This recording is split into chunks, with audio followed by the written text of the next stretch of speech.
Hey, you're pretty mature than I thought. Good going. Thanks, but you're still bigger than your normal size. You're right. Make me small again.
Everything burns.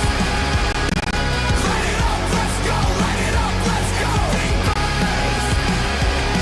Light it up, let's go. Light it up, let's go. I'm on fire, burning, burning anyone alive.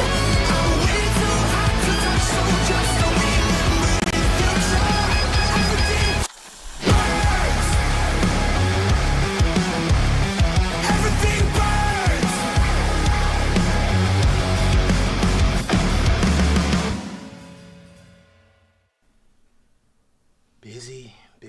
Busy. Me when the doom music kicks in. Yeah, I know. That'd be appropriate for all the stuff that I'm doing. And I gotta go out and dog sit in 6, probably 7 hours. So that's fun. Anyway, hey. Welcome to the stream. Welcome to not uncommon. No, not rare, but not uncommon streams where I gotta go dog sit later on. So I'm like, let's stream before I go.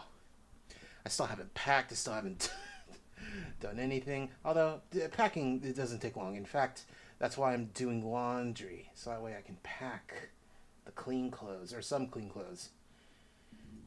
Anyway, now we are sitting, now we are resting and relaxing, and now we will start up the game in a moment. Like, right now.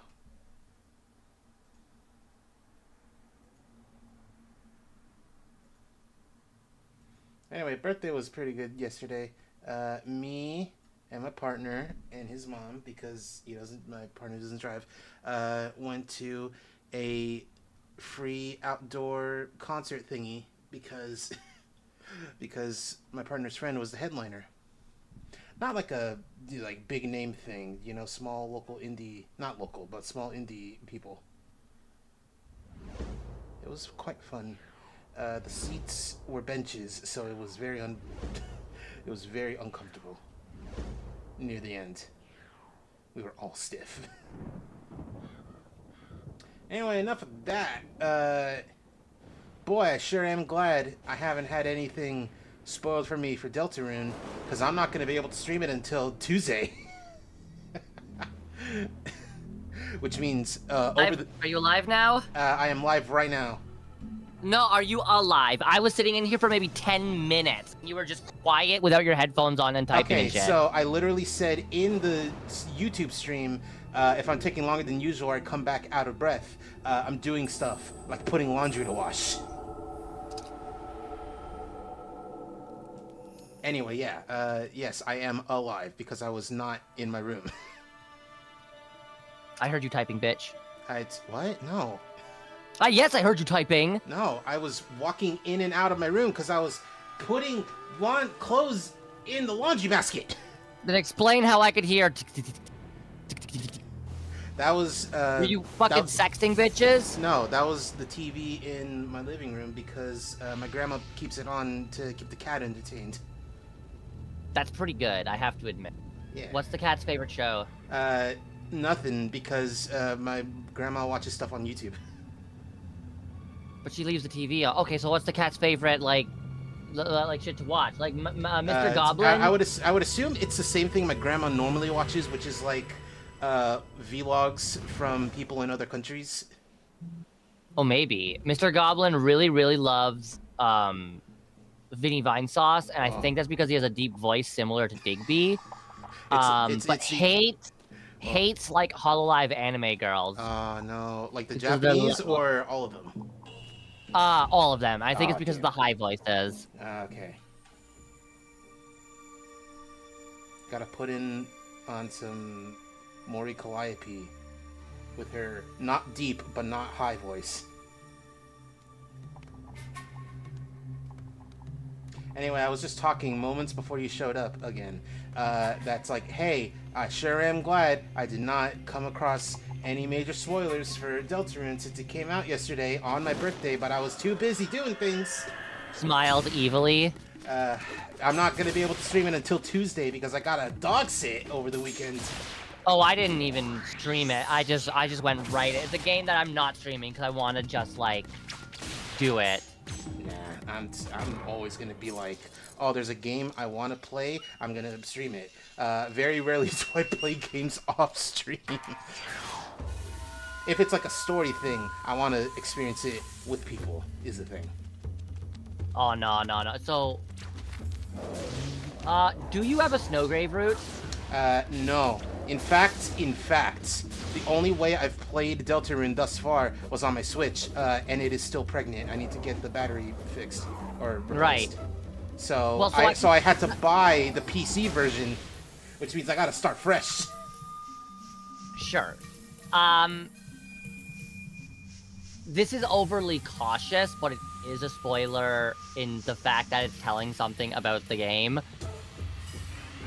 But I did just do Snowgrave for Chapter 5. And Noelle is very sad. I did see something about that. I didn't get any details. It is 10 minutes long and has no save points. Oh, that's very funny, but also very scary, actually. It is pretty scary. I completed it. I saw, and you know, I have my theories. I've read some interesting stuff online.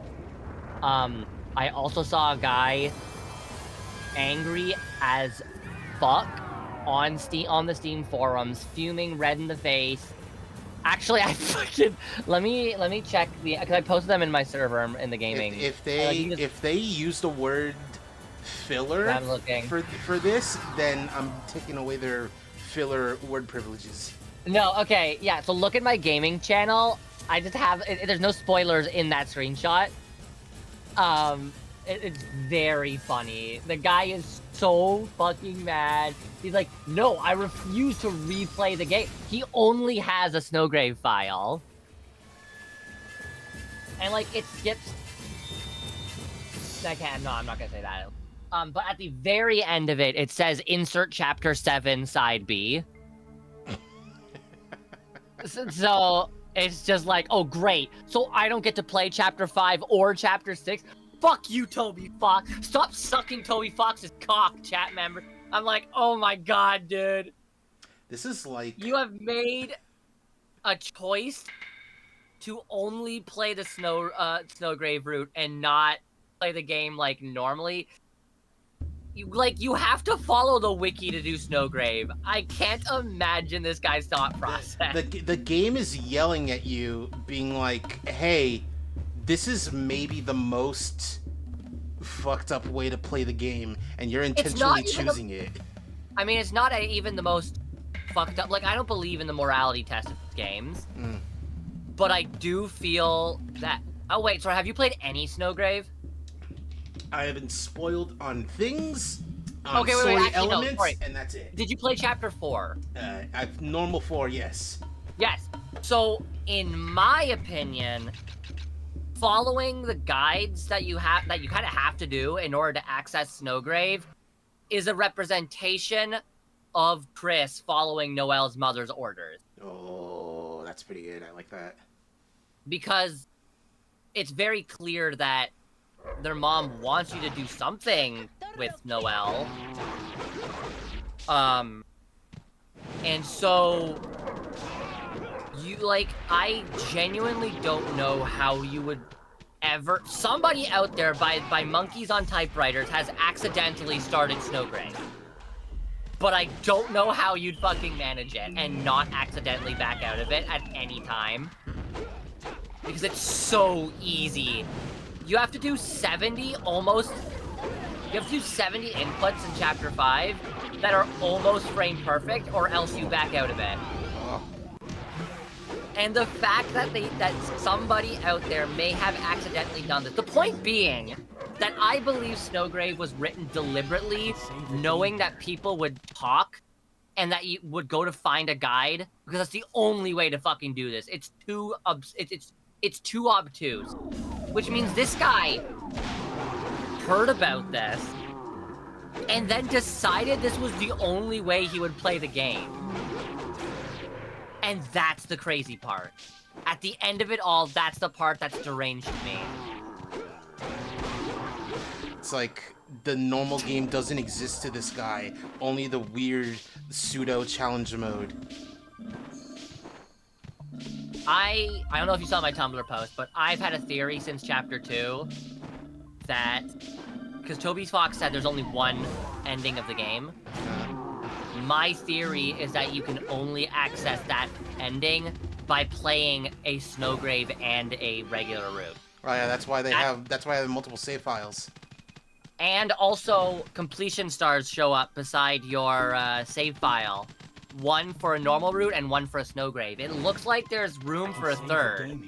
So I'm modifying my theory that at the end of side B in Chapter 7, it'll be like, here's the explicit instructions, or like, now you can go back and do it correctly. Now you can break the prophecy, or something, I don't know. So, I have a similar type of theory. It's much stupider, but it's very similar. This checks out, go on. So, yes, one real ending, multiple save files. So, you gotta do... Well, because there's 3 save files, and it looks like there's room for 3 stars. Yes, so, do it normal, do it Snowgrave, do the weird route, and do it normal, except you get the eggs. Yeah, those fucking eggs. I've seen people talk about them online, but those seemed to me more like the art room in Undertale. It's not actually anything you're supposed to do. Because the eggs are all, like, ultra hidden, extremely missable, and don't change anything. The one in Chapter 4 is the craziest one. I haven't gotten any of them. Like, I only heard about them after Chapter 4. I was like, what the fuck is this? So, it just seems to me like... Go on. Yeah, the thing about the eggs, to me, is that they're either going to be the most plot integral thing, where it's like you need them to get the ending, and people are like, what the fuck are the eggs? I've never seen that like you. Or they're going to be the eggs, just like in Earthbound, where you get them, and they don't do anything until you have all of them, and then at that point, they do the funny thing, like in Earthbound, where they hatchet the chickens, and that's it. That's all you get. Yeah, so remember in Undertale, there's an incredibly difficult puzzle where you have to play a piano, you have to play the Undertale main theme, which you have not heard by the point of the game you've entered. Yes, it's true, you haven't. And when you do that, it reveals the ultra secret powerful artifact, and then the annoying dog comes and steals it. Yes. So that is a very... That's what I think. I think the eggs are running interference, basically, for the true ending. Yeah. I think that the eggs are gonna hatch into annoying dogs, and I'll be like, you fucking fell for it, you goof-tacular bitch. All the shadow crystals combine to make an obsidian frying pan to cook the eggs, which activates the only papyrus cameo. That's pretty good. That's strong. I like that. That is really funny. Also, I do have all the shadow shards now. Yeah, the shadow glass shards.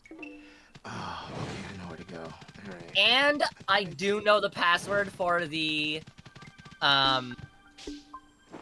for access to the shelter. Oh. And I'm wondering if I can go back earlier in an earlier chapter and input that code. Wait, actually, hold on. I need to check something. You're gonna try it right now. No, because it's clearly a date. Is the I would say 12:25, but that's how you get past that one part in chapter 3. Okay, good. People are already talking about this. So what is it? Replies. Oh, I can't check the replies unless I fucking log into X? Cool. Don't you want to see all the replies on the Everything app? Oh, I don't mind logging in. I just don't have... I'm just not logged in. Oh, no, never mind. Oh, there we go. Yeah, sign into X.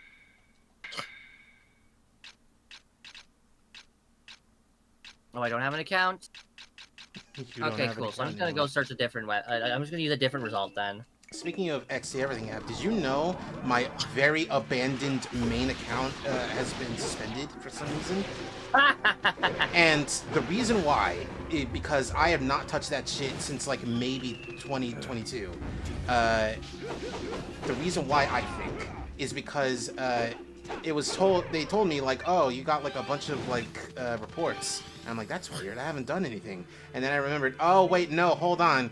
It has my it doesn't have my name, but it has on my display name Black Lives Matter. So maybe people just got annoyed. Maybe. Like the words, not BLM, the actual words aloud. Oh, cool. We get to kill a woman.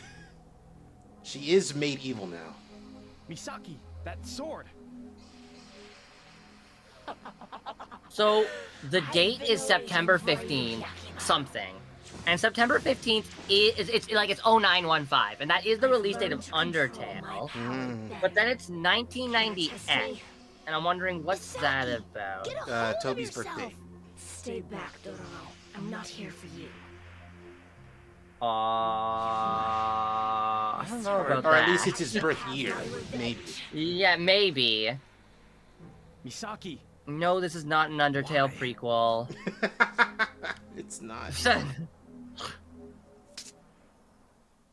I'm sorry, woman. You're very cool, and I understand that you want to kill me because you killed your brother. Then again, he was possessed by an evil sword.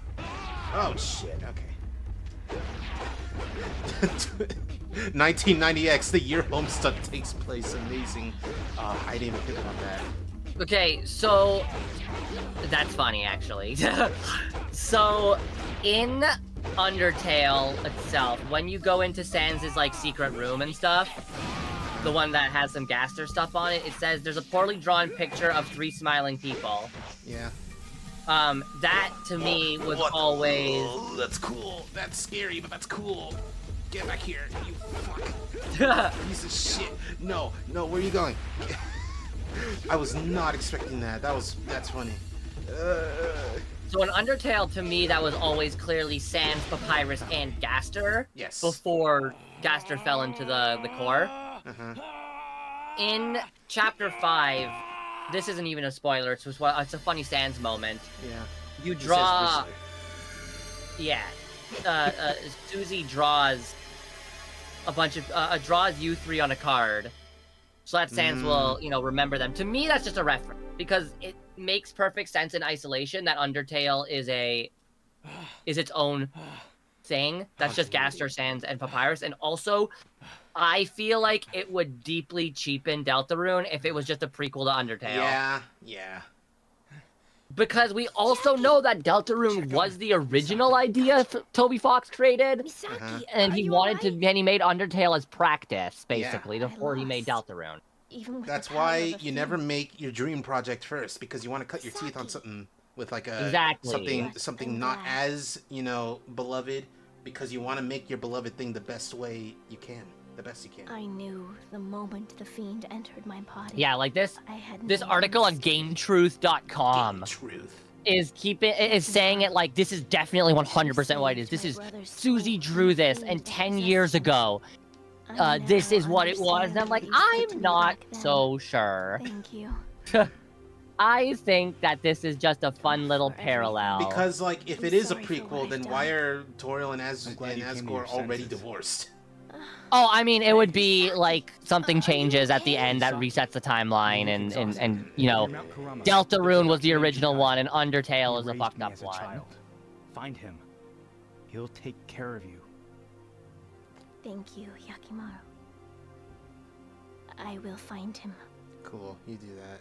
No, I Take hate this care, theory. Dororo, This is dumb. And don't be afraid to show your soft side now and then. Soft side? What soft side? What are you talking about? Don't worry, Dororo. You Your should, secret and I'm is safe talking with to me. you specifically, Rubingus. You should Misaki. get into Dororo, the manga played it. anime. No, manga and anime. Oh, the anime? There's also a probably- manga. There's also a live action movie. It is. Maybe. It is quite good. It is quite fun and enjoyable.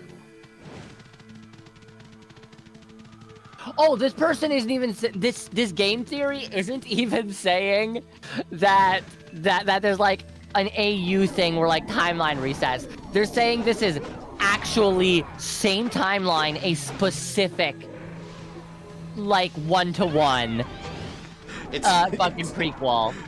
The roaring is the disaster everyone braces for, and the monsters escape to the underground. No, dude, No. you are misunderstanding all of this. like, what happened to the monster human world war? What's that about? If anything, I'd imagine Undertale would be retconned by to be a story someone writes, retelling what happens in Deltarune based on secondhand information. Jockington, perhaps. After he See our grows. chapter 5 ending breakdown. I want to keep reading this stuff so I can be angry at it because it sucks. I'll stop just short of confirmed. Oh my god. After Jockington grows the beard, he becomes wizened and becomes like a soothsayer. He tells the tale of his Deltarune. That's gotta be it. Is that Jockington is Gaster? Yes, you see, Jockington is the key to all this. A demon aura. I actually don't know any of the Gaster stuff that's apparently in Deltarune. Like I people have been talking about like, oh, it's for sure there, but now I'm reading this Game Truth and I'm like, maybe it's not that for sure there, lads. Whoa, this thing's cool. Wait, hold on. I fought you. You're just a recolor. You're just a retexture of a guy. All right, let's. What was I reading here? Why it lands harder than a normal Easter egg. Coats. Shut up. Oh, you can't hit me. So it's not Undertale's release date. It says 1990X. Yeah. But Undertale released in No. 2015. No, you know what it is? 1990X. It is Undertale related. It's when Kara goes up the mountain. Ah, that's very possible. Is that actually? Is that indeed the case? Hold on. I'm pretty sure it's 1990X is when, like, in the game, they say that's when Kara goes up the mountain. They don't say Kara, they just say the I mean, human. 1990X is also just like a thing, right? It was first used, to my knowledge. Kara climbed Mount Ebot at the end of 2001X. 2001X, 2010X. Okay. 2010X. Okay, 1990X is just a video game thing. First. Like, it feels like that's like what Mega Man does, right? Yeah, Like, it was in the first Earthbound. Mega Man game, which came out in like 1988, and then later on Yeah, they were but like Earthbound, like I googled if that was Earthbound's release date, and it's not. Not in Japan or America. I mean, Like September 15 is Undertale's release date. I mean, 1994 is when Earthbound came out. I know this because it is me. I am it. Spamton's whole bit only fully pays off once you know where he comes from. What do you mean? Is Spamton in Undertale at all? Spamton is the dream Tony had falling asleep watching infomercials. That's gotta be it. Okay, now we gotta search around this place. We have 4 more guys to kill, and I don't know where any of that. Well, I have a sneaky suspicion where. After that planet, Undertale is releasing a shelter. Did that like show up there? I wish it had more pictures in it.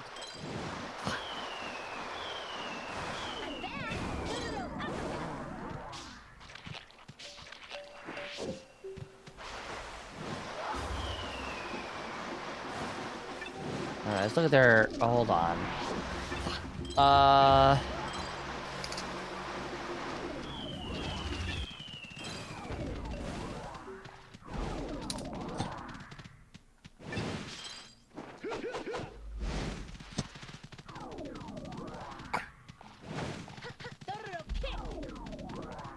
just don't understand. Like, this is crazy. There's a pic, like, it feels like, I feel like I'm going insane. There's this fucking post on Twitter. Deltarune Chapter 5 spoilers, shelter code is Undertale's release date. And it's just, like, 1990X. Guys, that's not the year. That's 20 years prior. What are you saying? Tony hasn't even finished going to school in 1990X. I feel like I'm losing my fucking mind.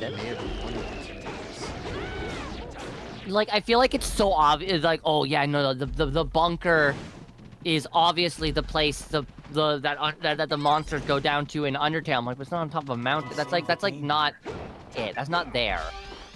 It's like, why do they need 7 human souls to open a bunker door? All that shit. Also, no, I mean, yeah.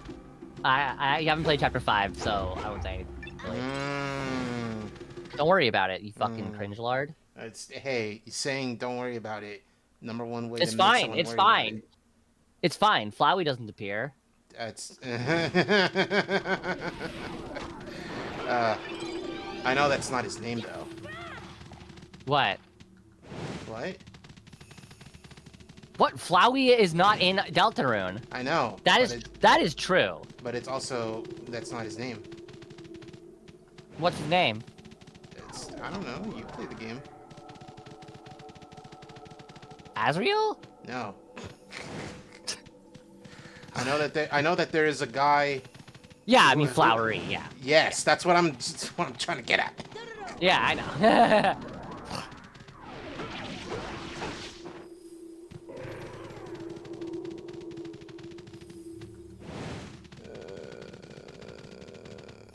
I'm reading GameTruth.com's You are now real deep in the Game Truth mines. explanation of the Chapter 5 ending, just so I can say how wrong it is. It's kind of like, it reminds me a little bit, not like in the whole, like, watching a blank explained thing to see how wrong it is, but like just like looking at a thing, it's like blank explained solely to see like how fucking obvious it is.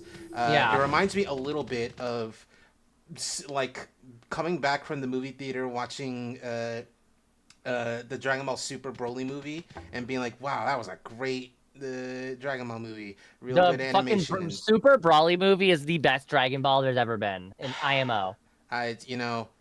I'm inclined to believe, but I also have a real soft spot, me personally, for Superhero and also Fusion Reborn, because that's like the first. Superhero is also really good. I will actually admit that, but I preferred the but Raleigh movie. But I remember coming back from the movie theater being like, oh, that was really good. I love that. I'm gonna watch it the very next day after, because I saw like a pre-screening, and now I'm gonna, not a midnight showing, and then I'm gonna go and watch it again.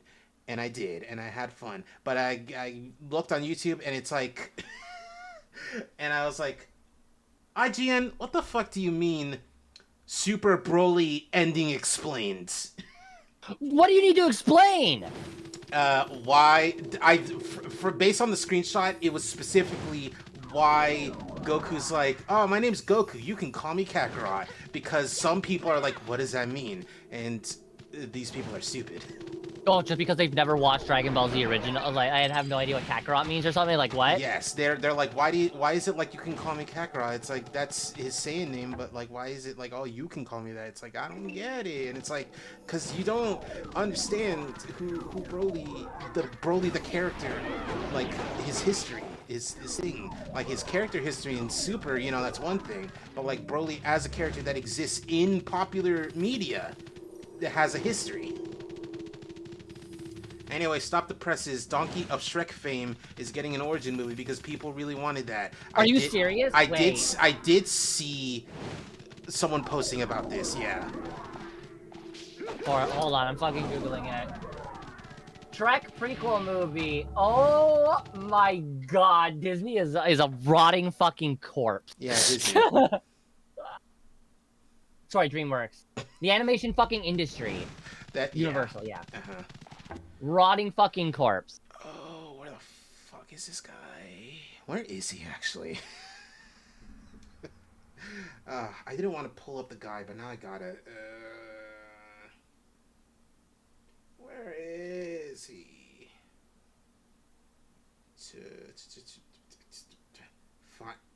Finding page. Chapter 1.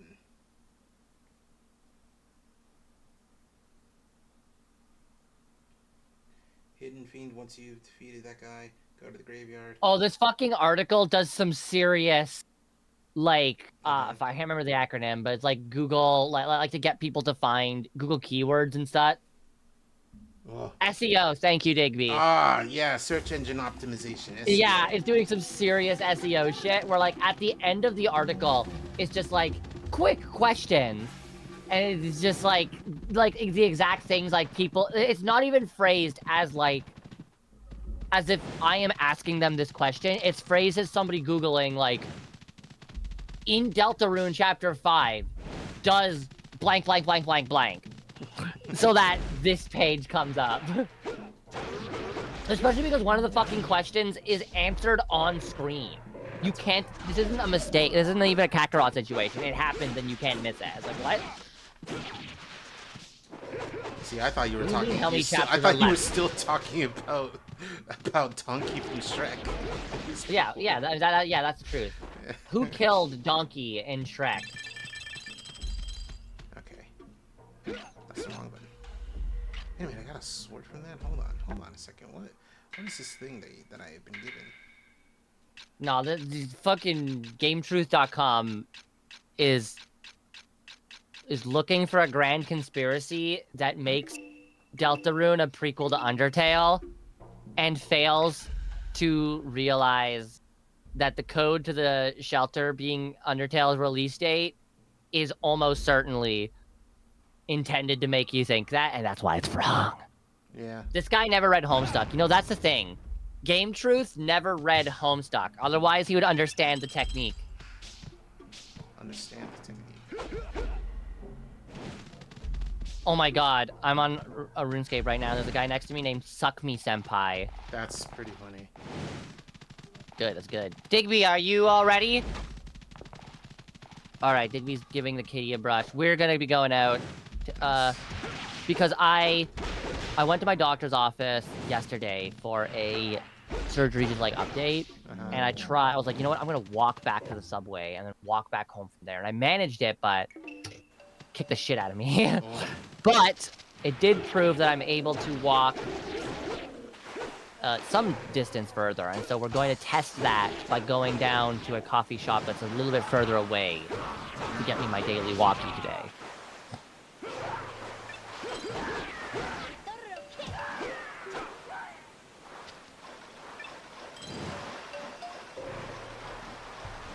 That was some serious PS2 era invisible wall.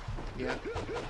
Like running into that waterfall and just like running into an invisible wall like a solid 5 feet away from the waterfall. Yeah. Are you gonna play the new Murasama game? No. Mostly because I have not played. I want to play the others because I don't know. I played the original on the, original quote unquote on the PS2. And to me it feels like it's a Xenogears / Xenoblade situation, except that they didn't actually change the name. Like it feels completely different to me. But it's been so long that I don't actually remember if they link up. Fucking listen, you know that they used that weird camera shit in like the trailer way back to be like, look at that cinematic camera. Yeah. Return to the. Suck my fucking hog. Oh, God, I really do. You know what? I'm googling Deltarune egg because I want to collect them. Maybe. What is Deltarune eggs? Is there an egg in every chapter? It's a secret key item. No one knows what they do yet. You receive an egg. The one in chapter 4 is crazy. May randomly encounter in each chapter. Jesus Christ. Yeah, so the one in chapter 4 is the craziest one to get because let me see. you need to like phase through one of the stained glass windows like in the church. The game here. I'm reading chapter 3 one right now. It's a specific pixel you need to phase through, and it is not at all clear which one you're supposed to go through. It's this like weird endless hallway thing that you just need to like be on the lookout. It's like, oh, there's the pixel. It's like, no normal person's gonna see that.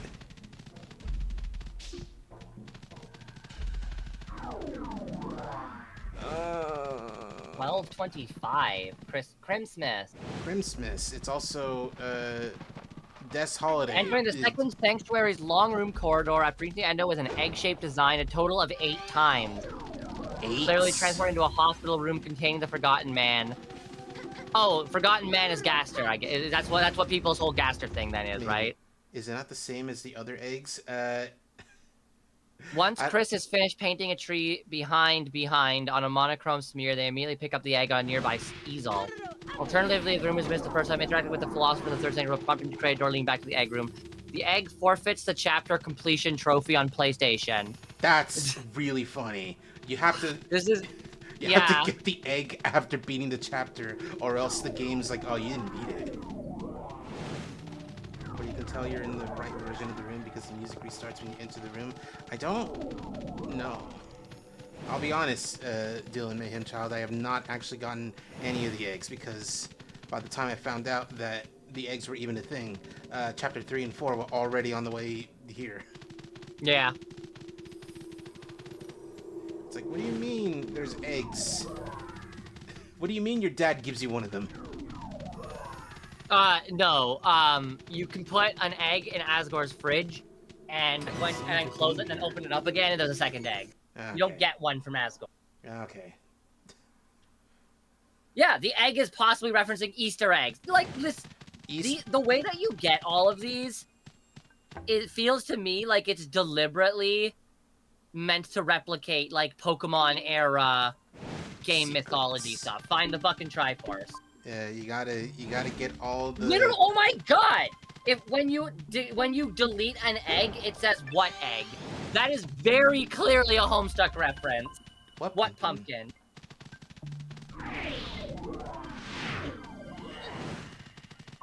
Reading any chapter with a save file where you collected that egg will not unlock the trophy on the PlayStation. That's so funny that, like, you need to have separate save... Like, if you want completion, you need to have separate save files. One for normal and one for egg.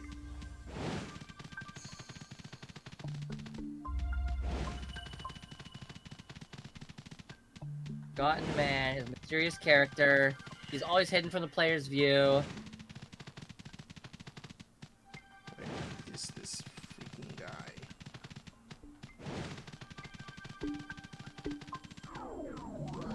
Waving happily to them. Within Man Country. Oh my god. Man Country. Yeah, the biggest thing where it's like, hey, so Chris definitely has some weird gender issues that... The man appears to have a connection with Chris in particular, claiming they've met each other in the past, but as the nature of being a forgotten man, they have both forgotten him repeatedly. Oh, biological dad. That's what that's my Gotta theory. be it.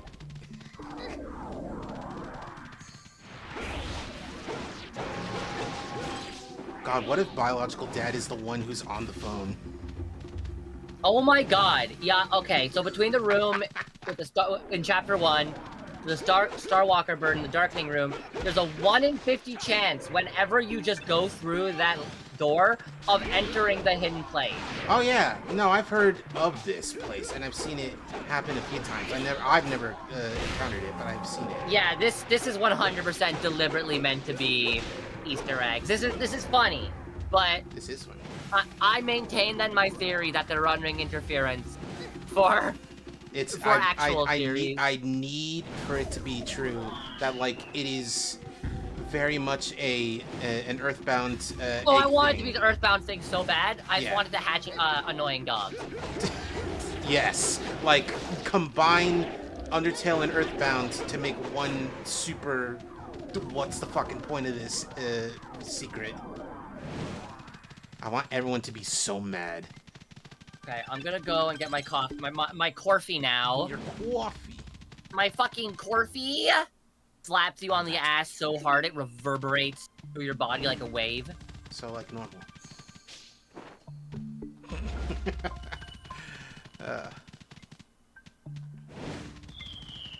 Oh man, I hate having to fucking scour the map for these guys. The most annoying one isn't even gonna be. Isn't even like in this chapter. It's all the ones that are missing in chapter 7. Hey, if anyone doesn't know what the final boss of this game looks like, you better buckle the fuck up because it is ludicrous. I've seen it. I've not beaten it because I've not played this game all the way through yet until tonight. Today, this afternoon. Jeez. But it is a beast, so to speak.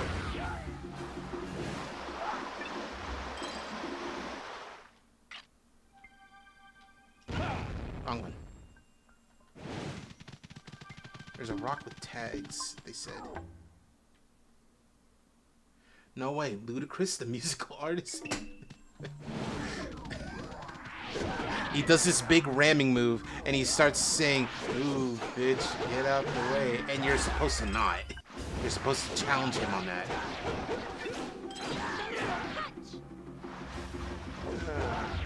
Well, these Kappas are just gonna be annoying and in the way.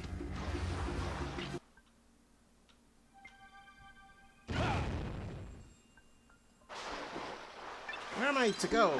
I have to brick a wall.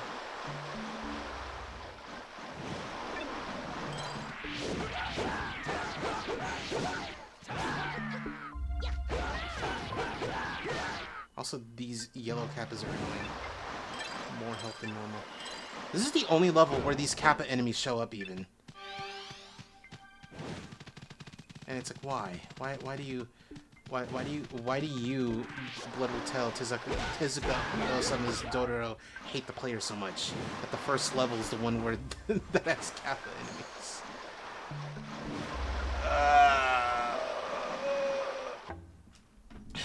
Okay, let's return to the forest area. Use a cannon shot to destroy a rock with demon tags to access a new area. But where though? Is it there? I see something. I see like a funnel. A thing that is funneling. Is it over there? I believe it might be. Get away from me, Kappa. Weigh in on Twitch.tv. Yeah, I think it's over there. Yeah, there it is. Yeah, there's some Z fighting on the rock and everything.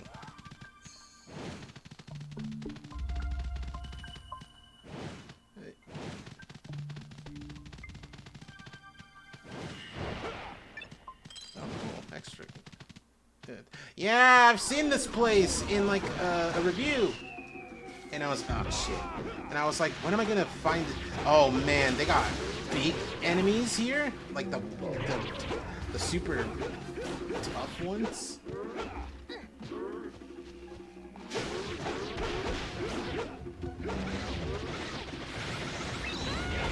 Stop hurting her.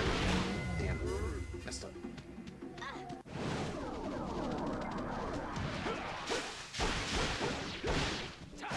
We're in the place where it's post final boss of Metal Gear Solid 3. Post boss death. The boss death.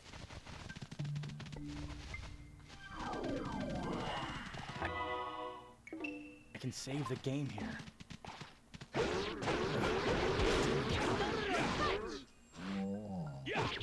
I can save the game here.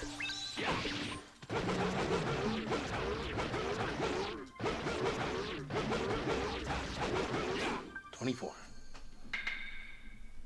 Back to the darkness.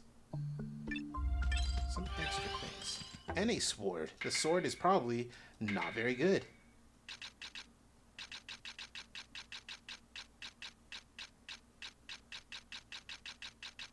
Yeah, it's another worn blade. These fucking cheapskates.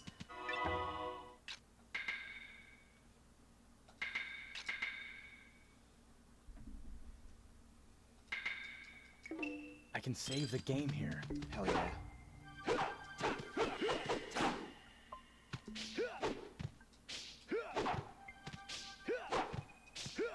Oh, they really make me have to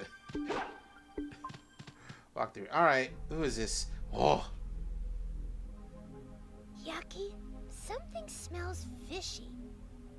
Yeah, there's something powerful in here. Oh. Hello there. Looks like I found you, fiend.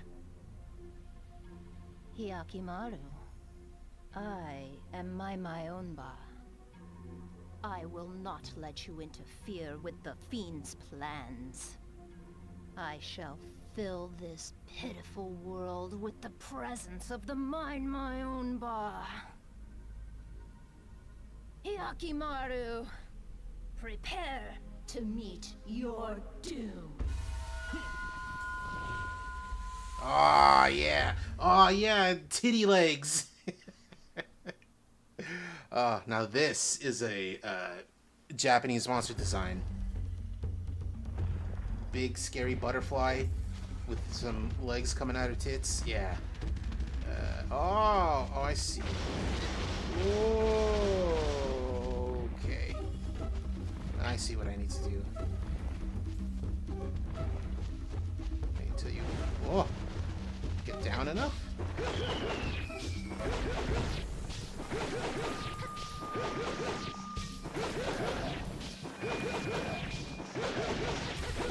I hate to break it to you, ma'am. You're very beautiful. This fight's also kind of a cakewalk. If you just stay up in the air, like, you don't have to worry about me getting in your face, because you're kind of just bringing this upon yourself by coming down to the ground.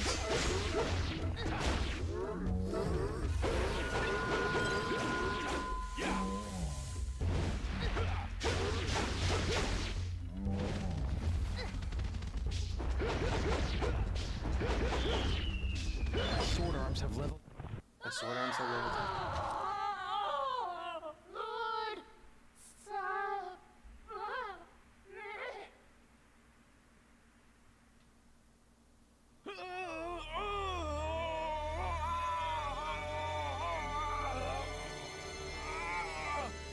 I think that's what anime I'm going to be watching at my mom's place. Because I always make it a thing to watch a TV show or an anime while I'm at my mom's place. And I'm...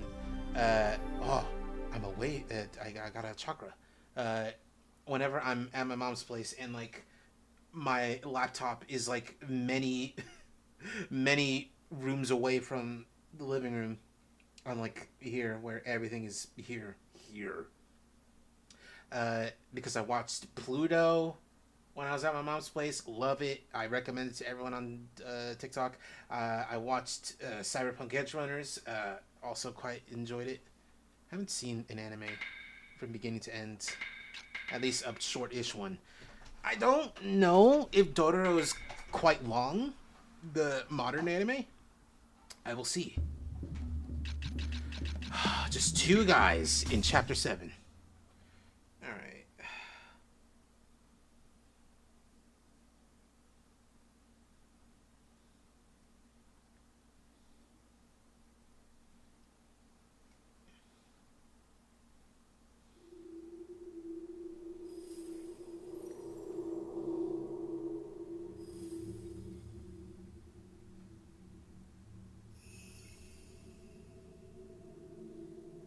Okay, so it's not gonna be here, so we should just go. Just go, run all the way to the castle. That is annoying to navigate through because it is huge. It has traps and things you gotta set up.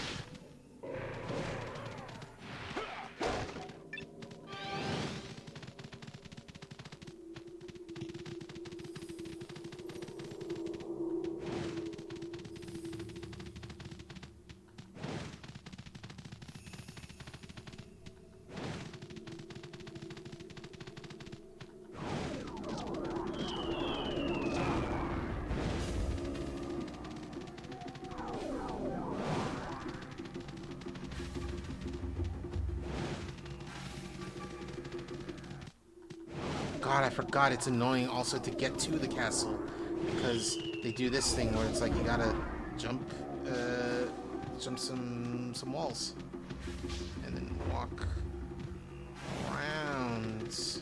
And it's like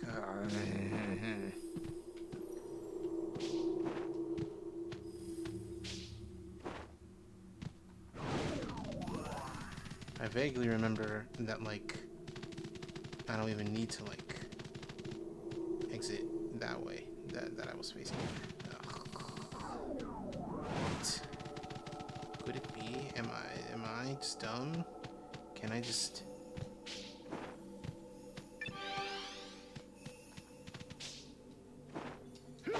no. Alright, so what am I thinking?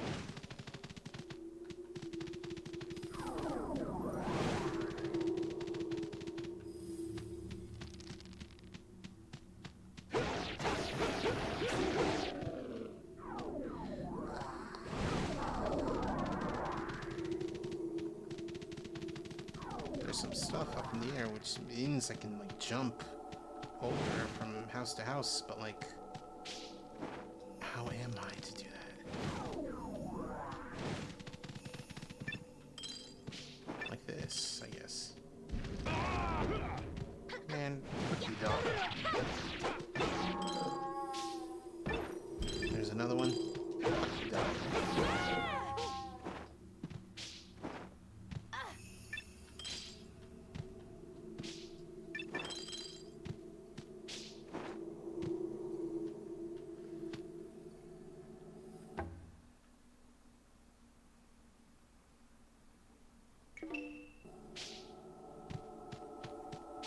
I think I am to go this way.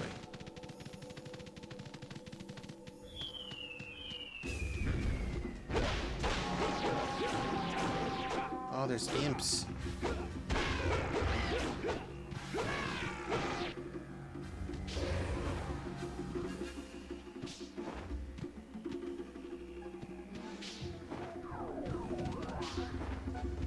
Oh, that's right. I have to go up because this madman made his castle like. I can save the game here. Save the game here.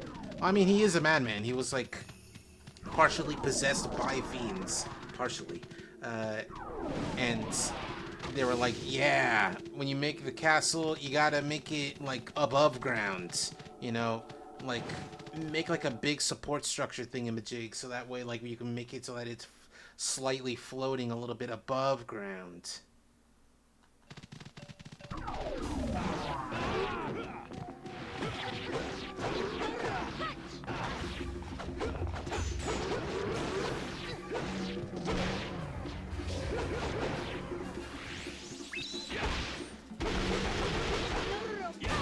I messed up. I hit the very next button that I was supposed to hit. Okay.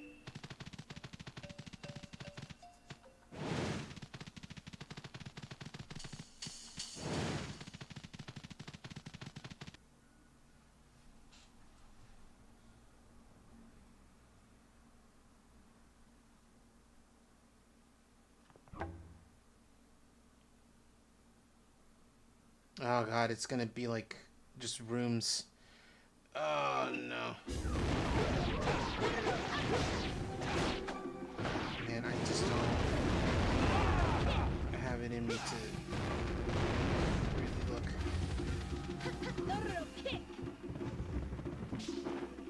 To like explore and also kill.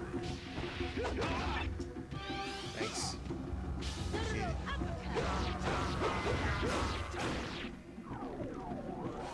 There's a way to like go to the basement, and I don't remember how.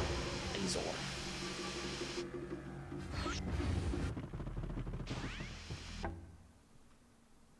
Big people are not made for yard work mode. Must like go through this drive on the hottest day of the summer, you said. So that's even worse. The freaking Texas heat. Oh wait, no. There's something.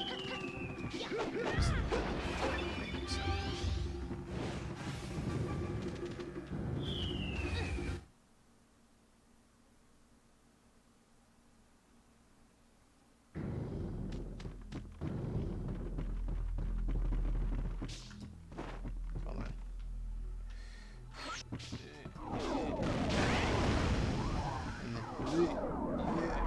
Yeah, okay. There's a thing here. Oh, it's pots. Makes sense.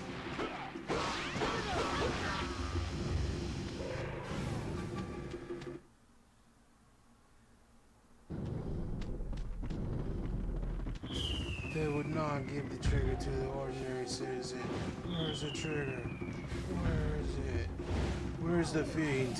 Where is it? They would not give the body part to an ordinary citizen. Where are the fiends? Where are they? Where are they? I make these jokes not having seen The Dark Knight Rises. And like, do I even need to like get maximum enjoyment out of Bane funny? Part of me thinks maybe. Another part of me is like, nah, it's fine.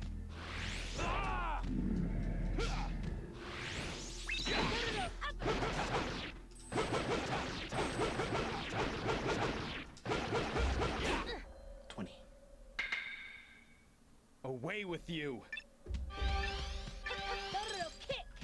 Back to the darkness.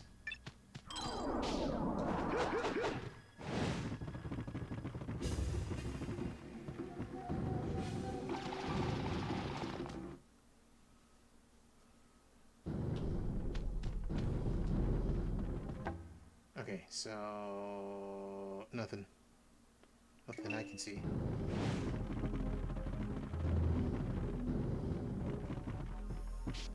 Oh shit, that's right. There's a hole there. I forgot, and the hole takes me over here, away from all that, which is cool. Wait. I remember that hole too. How am I to get to the basement like the guide says?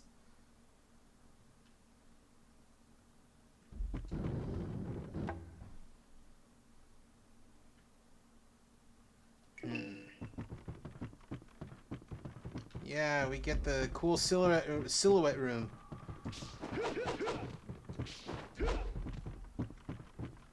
Even cool non 2D platformer games need a silhouette level.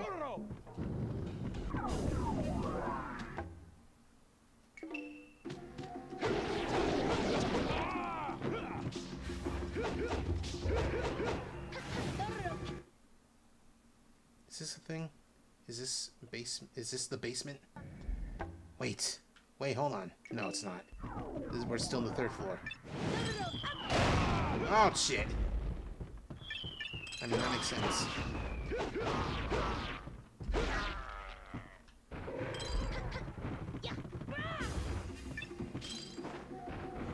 Just have the save point there. I wonder how I get here. From other methods. Where's the basement? I only have 2 guys left. Where are they? Wait, hold on. Where does this go? Because I remember this. We fought a guy here that was very optional. We have this spot.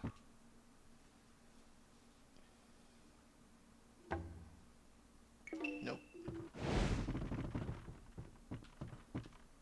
Wait, hold on. We are in still the 3rd floor. Okay, yeah, we get to that spot this way. I can save the game here. I can save the game here. Oh, shish. Okay, yeah. This leads further up. Someday I'm gonna make like a video that's like a very nothing video that's like the CheezVT vocal stim collection, where it's like where I just put like all my various vocal stims and like things that I quote all the time. The problem is that like oh shish is from a fuck, I remember. This is bad, I think.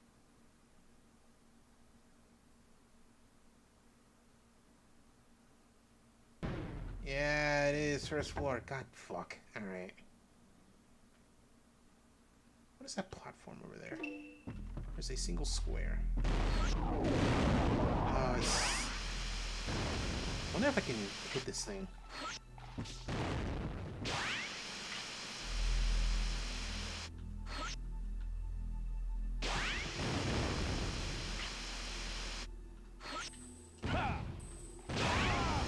Ah, would've been cool.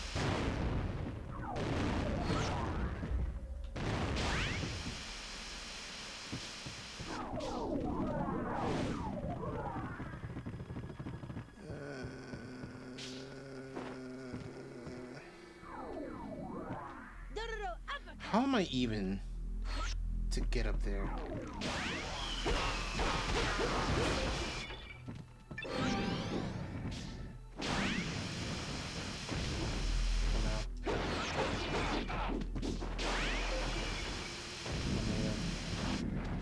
Sniped.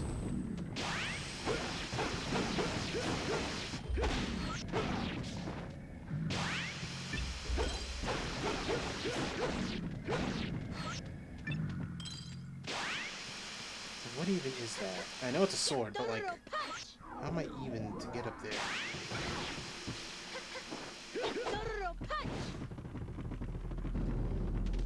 Oh yeah, I was talking about oh shish, and like how trying to find the source for that would be difficult for a hypothetical vocal sim video, because wait, maybe I think I know what I need to do to get to the basement. I think. So is because oh shish comes from a Game Grumps YouTube poop, and it is a YouTube poop that is no longer on YouTube. I think it's just no longer on YouTube. Am I able to just like shoot it from here? No, I need to like actually get it.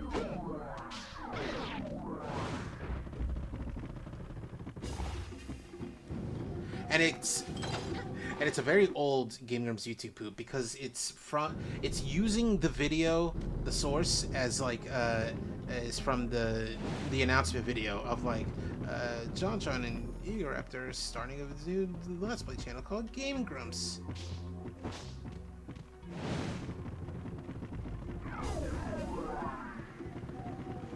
And like that, like not that video, not the announcement video. It's not, it's not gone. But like the YouTube poop that I'm quoting, I vaguely remember that there's also like a funny gag where it's like click the link everywhere, and it's like pictures of Link Legend Zelda.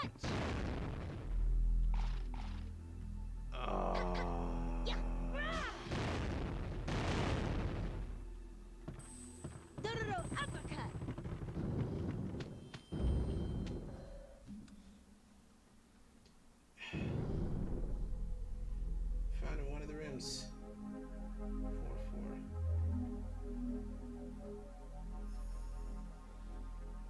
Return to the basement. They can be found in the stable. Where is the basement?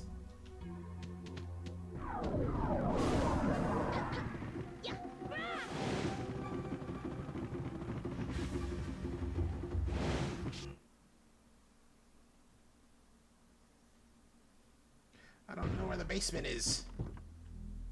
Because I know I get Dororo to go in here. It's like, oh, there's the basement. But like, how do I even go there?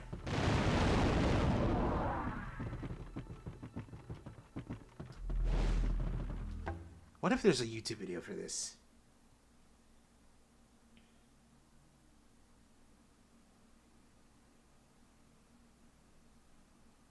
What's his YouTube thing? Okay, cool. Blood will tell. Chapter 7. Fiends.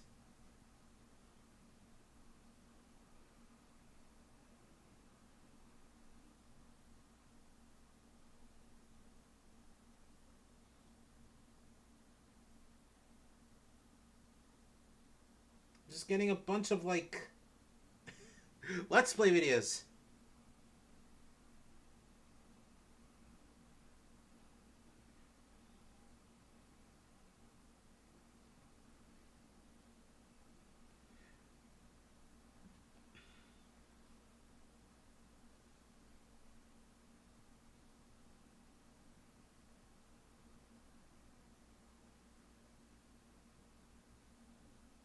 Okay, wait, no, hold on. This Let's Play series is, in fact, what I'm looking for. Because I want... It's in Spanish, which I think is funny.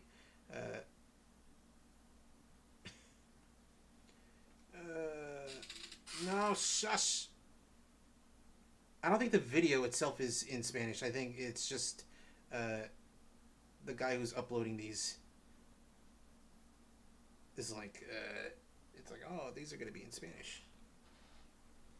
Like, they're for his audience who are Spanish speakers. Go there. Yeah. Jump through there. Get those. Go in here. Oh, shit, that's right. There are 2 doors. Oh, okay. Let's try going it like that.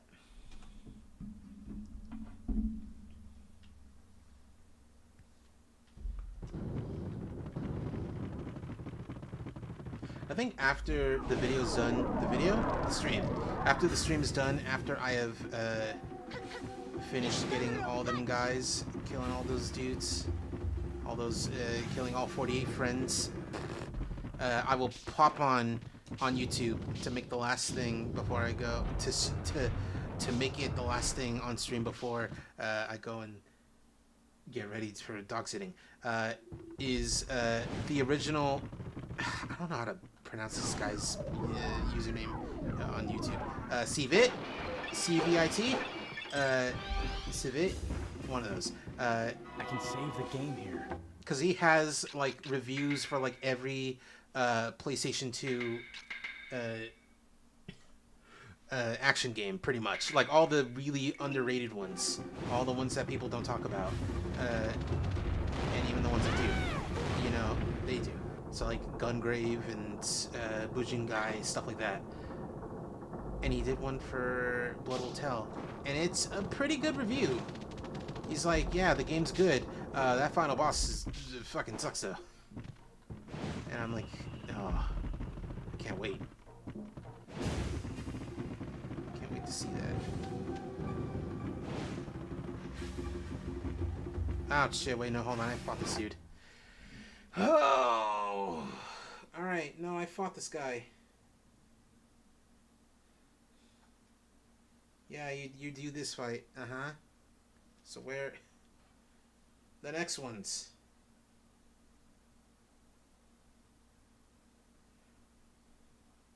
No, what do you mean? I missed a part.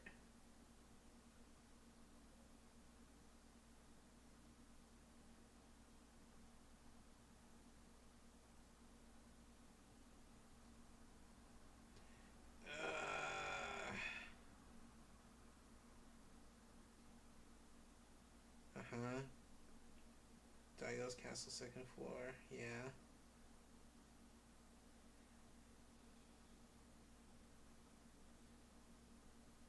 Wait a minute.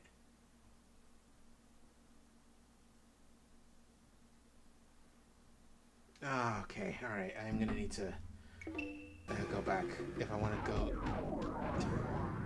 If I want to go to the freaking basement, like I was supposed to.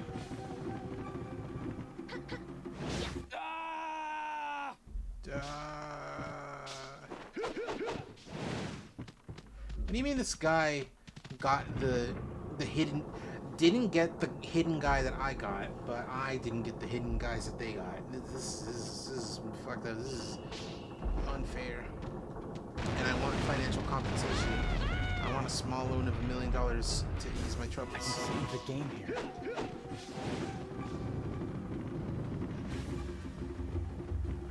I want a small loan of exactly the amount of money that Ron in Kim Possible got for inventing the Nako.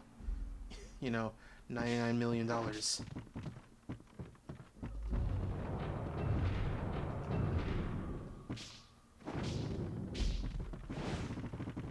Cause like, I need to find out what, not the conversion rate, but like how much he was making off of every Nako sold for $99 million in like a few years.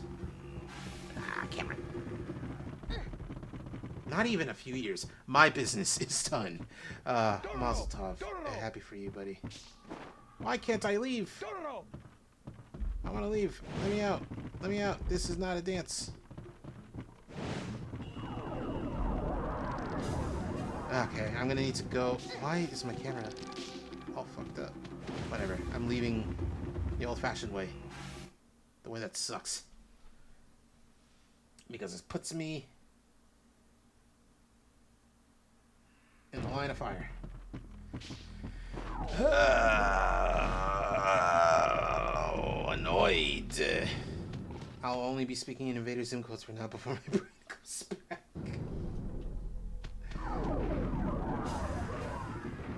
You gotta wait for the skin to grow back on your eyeballs.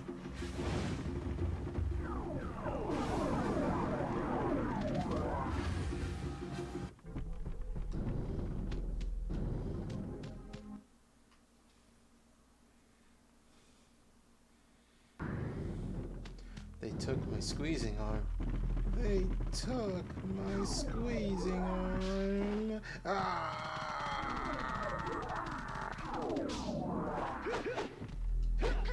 Okay. Cool. Move the thing, and then we're gonna loop all the way around. There's gonna be a trapdoor that I have to jump over. It's gonna be annoying that I gotta, but I gotta. Don't yell for her, she's right there.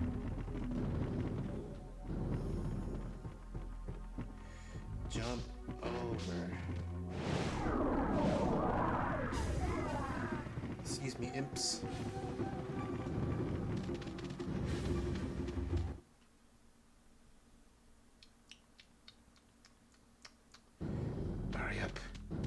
No, no. Oh, that was almost funny. Almost really funny. You fucking... Are you kidding me?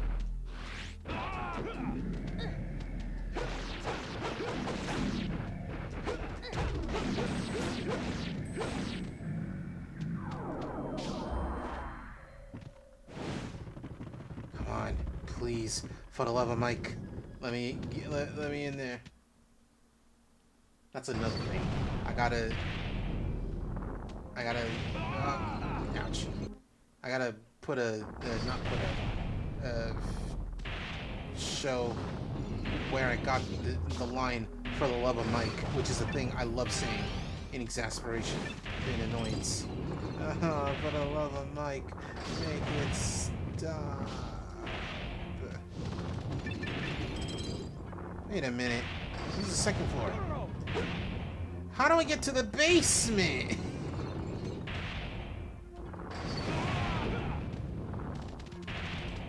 Also, what's here? Or what was here?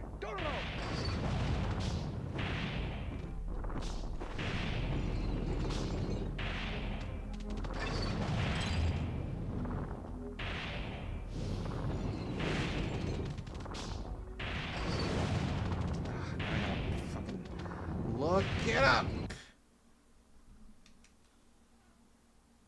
In the normal Chapter 7 video, gotta figure out what door Dororo comes from.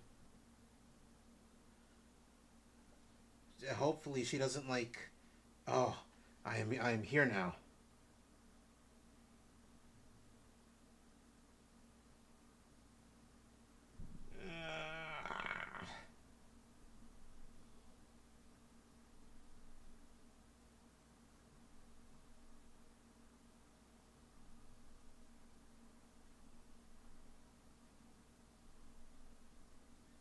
Where?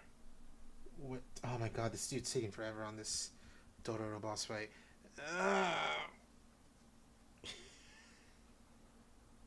Taking forever! Why are you so scared? Just throw the fire bombs at him! They do a billion damage. Okay, there's the teeth cutscene.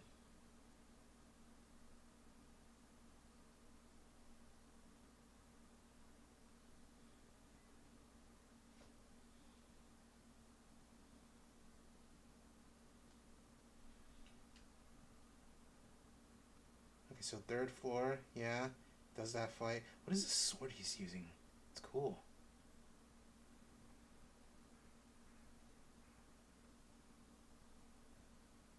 Fiend over there. It's a recolor. Oh, I swear to God. Box. Jump over there.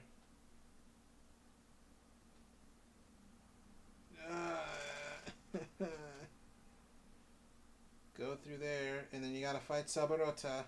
And he's like, oh, I'm not a fiend. I was just made by the fiends. I'm a puppet. I'm a guy that's not even real. You get nothing from me. But also it makes me wonder, it's like, why is his name Snake Eyes Saburota? Like, he's never had that title before. And he doesn't even look any different. Is it that I have to, like, go through the fucking, that door that's behind him?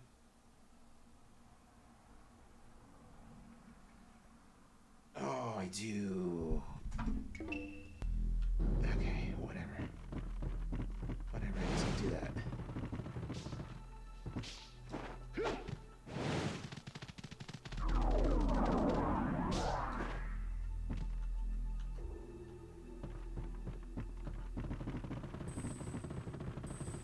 Dororo kick!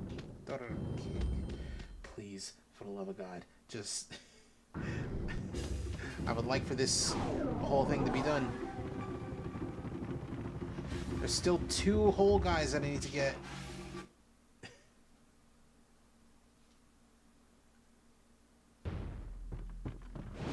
Go up. How come there's no, like, big jump? Or at least, you know, like, some kind of, like, big jump adjacent. Because, like... Yaki's been using like fake legs, and that's why Yeah, Dororo, punch! he's been able to like shoot big cannon shots from his knee, because it's a big it's like a fake leg thing. But like, how come he never had like a big jump? Like, he has both normal legs, but like, how come he could double jump?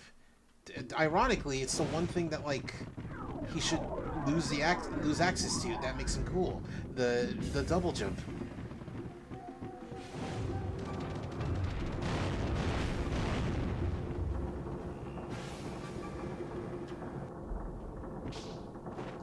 I realize now I do need to go this way. Going left here is progress. But this is different.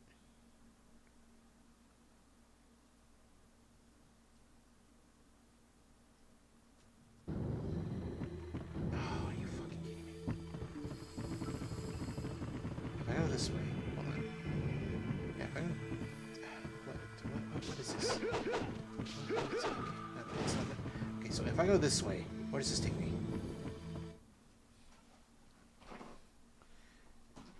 Does this, for the love of God, please take me take me down to the basement city? Yes! God, please.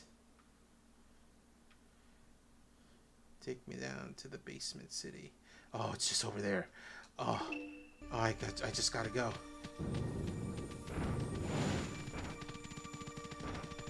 I should also check out the, you know, these,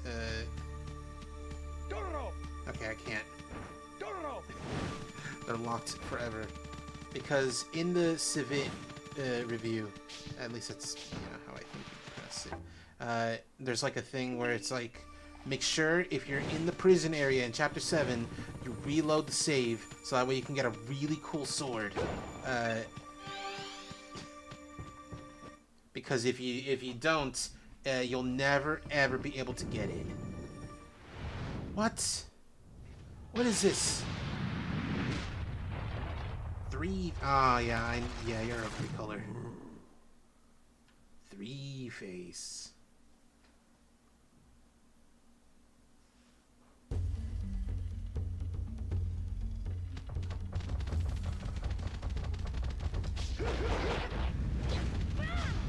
Oh god, that's right. I always thought you were like really fucking annoying in the original fight that you had.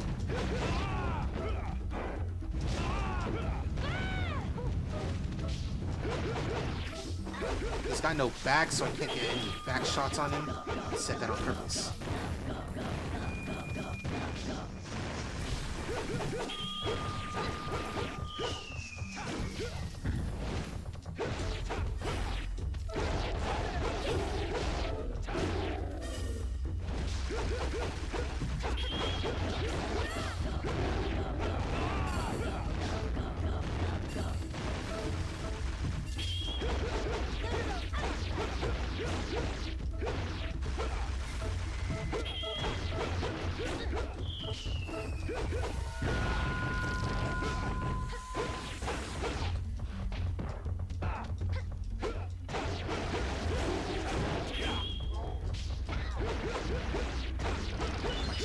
Have leveled up. Sword arms level up.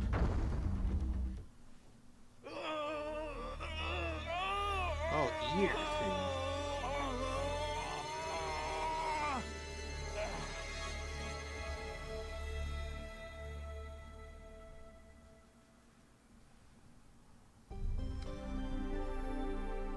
Sahasrara. Yakimaru is enlightened.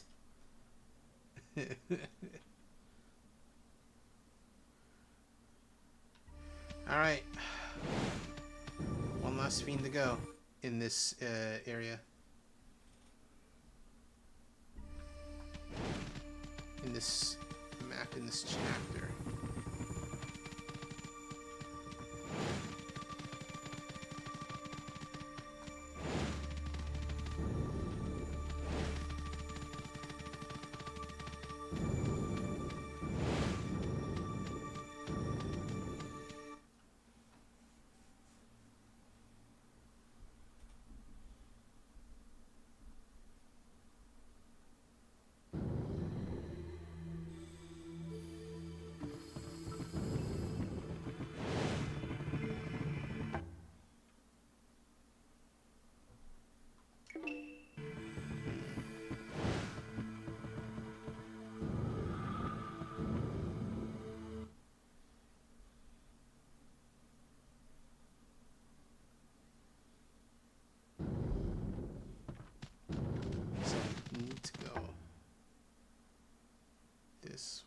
this way.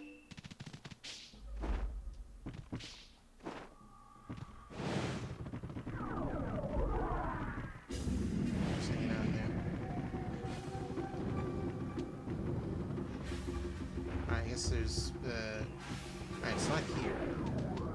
Might be one of those, like, hidden guys that's, like, on the 4th floor. Because there was a hidden guy on the 4th floor that I caught first time playing Chapter 7.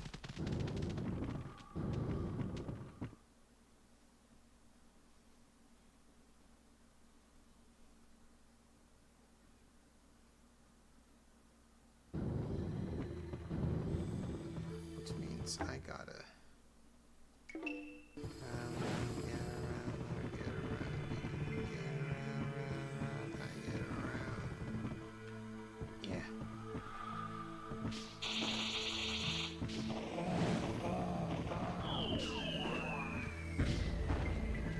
Oh, I see you. You fucker. You're the last fucker. I got you, fucker. You're the last fucker.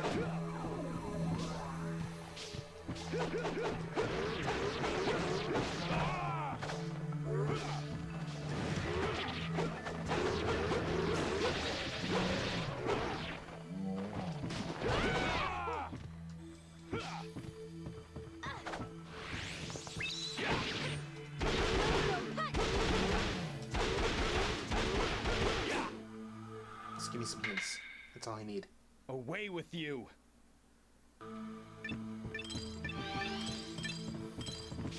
Okay. And then go in here and we fight the last guy ever made. Demon aura. Before the final boss. Ah, you're another recolor. That's pretty funny.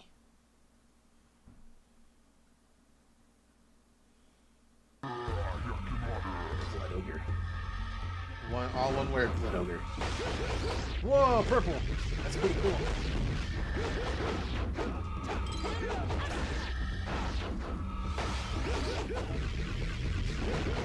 Also, fucking bass destroying audio mixing on this guy. With his purple move.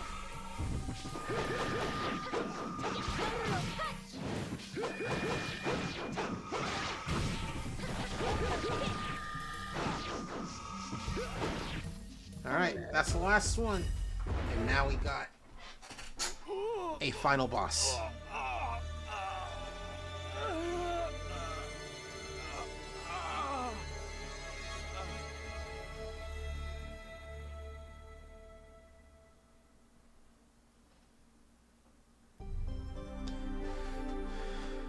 Svadhisthana. Better regeneration. Tell me I can have a 4-up now? Let's go back to my father's castle. Sure. I mean, we were just over there. But okay.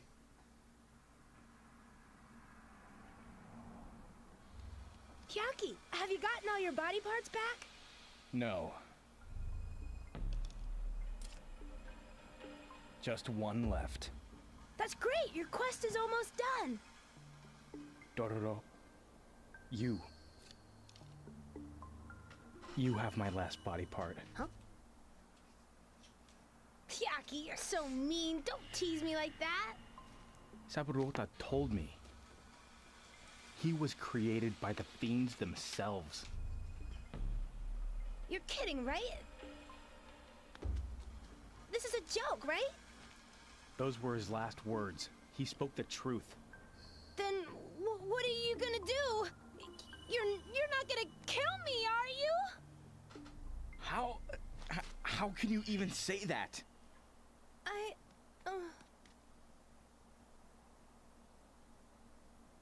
I will find a way to exorcise the fiend from your body.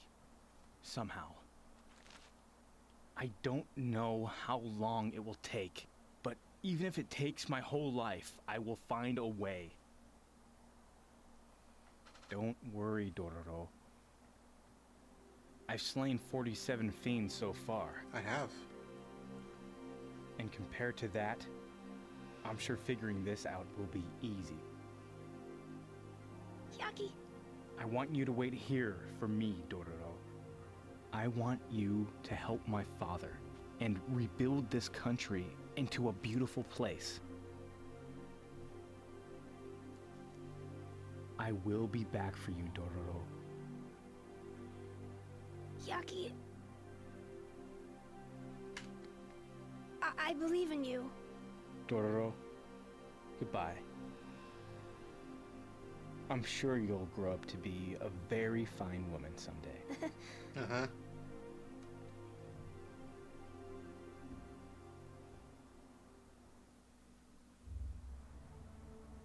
Only a single fiend remained. However, that fiend would be the most difficult to defeat out of all the enemies he had encountered thus far. For the last fiend resided within Dororo. Would Hyakimaru be able to defeat the fiend without endangering the life of his own friend? However, Hyakimaru's mind was clear. There was only one thing he could do. With renewed determination, he set out once again on his journey. And once again, he was alone.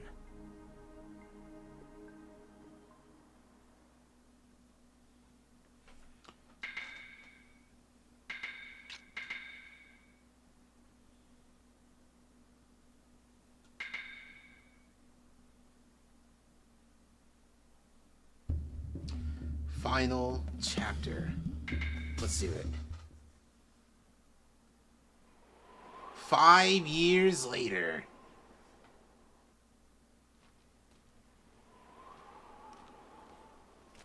This rising Zan samurai gunman ass area. Dororo, the final chapter. Yaki. Dororo, how have you been? Good. You're looking How about you? great. I've been worse. Been worse. Did you I found a way. really? The spirits of fiends are somehow naturally drawn to my spirit. If I can get my spirit inside of you, I can then lure the fiend out of your body. You can do that? Yes, I can do it without causing you any physical harm. Perfecting the technique was harder than I thought. Sorry I took so long. No, I just didn't think I'd see you so soon. There is still just one problem left, Dororo. Problem? Even though I can lure out the fiend, I cannot sever its bond with you. Which means... Which means I'll be fighting the fiend while it's still a part of you. And if anything goes wrong, something bad could happen to you. You could die. What? Which is why I've decided I don't mind my arm staying like this. No, Yaki. You made an oath to defeat all 48 of the fiends and get back your body. Don't you worry about me. I trust you, Hyaki. Dororo.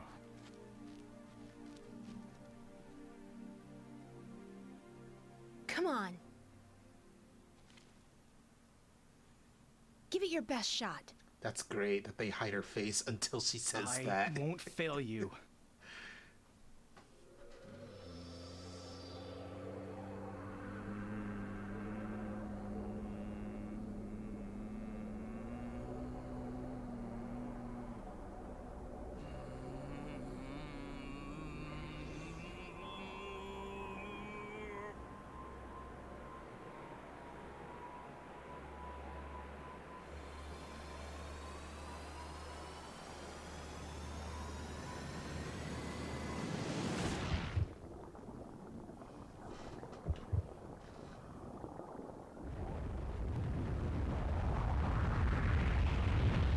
Biggest guy.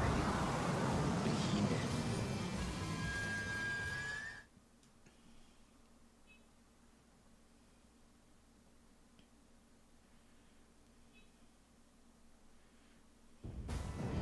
The 48th Fiend. Level 60 Behemoth. And I gotta use my leg cannon. Should also probably... I only have 2 of these. Whatever.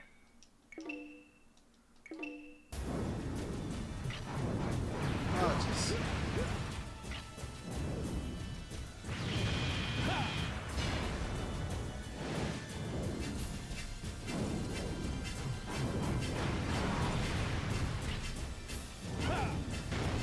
Oh, nice. Oh, jeez. Happy birthday, belated version. Thank you, Shadow. Also, hello, welcome back to the secret history.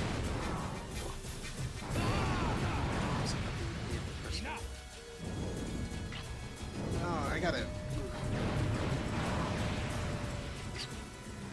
get this guy. No.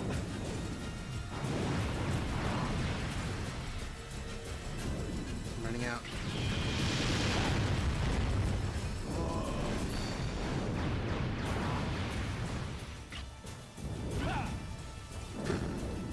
God, I'm doing terribly. Running out of ammo.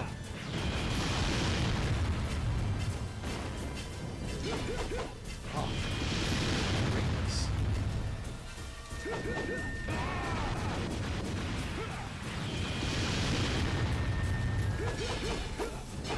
Yeah, they got cannons. Oh, let's go. Cannon ammo.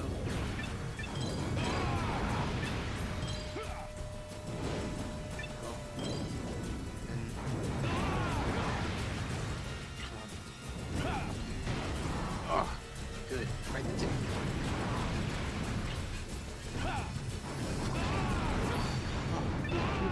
Ouch. Come on, just shoot me with a big laser. With two big lasers even. Ouch.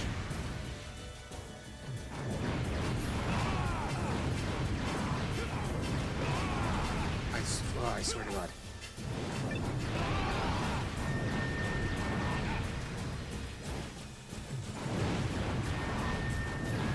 Why not just do that forever? Which, you're doing right now. Thoughts on new DOA character that I don't know who you're talking about. Why are you asking me things I don't know about while I'm busy? Happy birthday. By the way, what's your opinion on this thing? It's like, I don't know. I haven't seen... You're literally the first person to hear talk about it. Oh my God. Kind of getting juggled over here. Now. Son of a bitch. God, finally.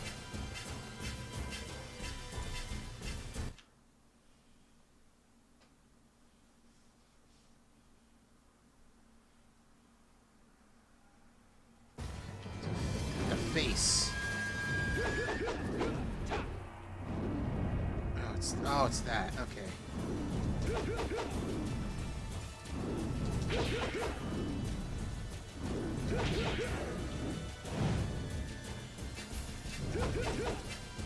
Ready to get honey?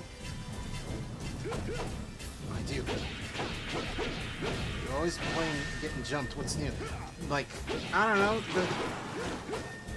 The fact that this is the last guy and he's huge. I mean, look at him. Look at how big he is.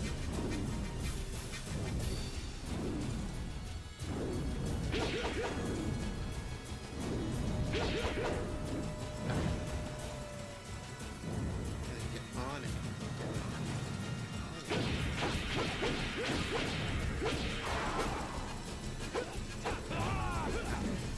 It's just gonna happen like that over and over.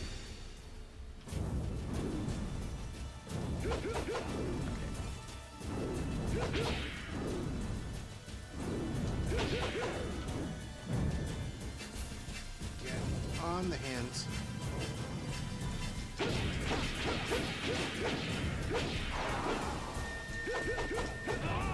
God, it's taking forever. This specific part.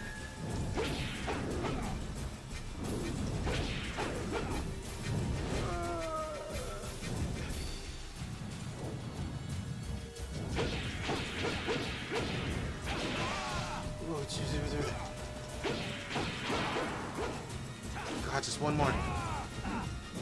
Let's gotta do it once more.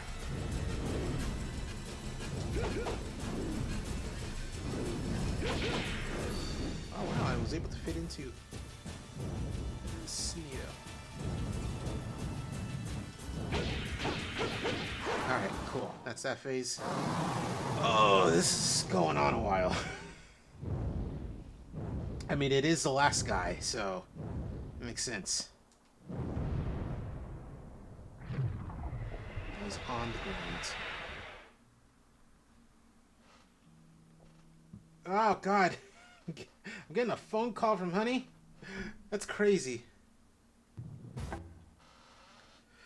Hello? What? I really wasn't. I'm on stream right now, and I even said that out loud. What's up? Oh, you're on stream? Yeah. Oh, cool. I was seeing if you were already here. No, I'm not going to be there until at night. Oh, you're not going to be here until at night. Okay. Alright, then. Sorry for calling you on stream. Is this live? Yes, this is live. You're not on speakerphone, at least.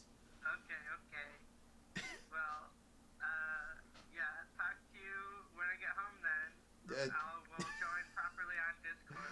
It's all right, cool. All right. Bye. Bye. This dude really tried to be like, "Hey, by the way, I'm at your mom's place," and I'm like, "Dog, I'm not gonna be there until later."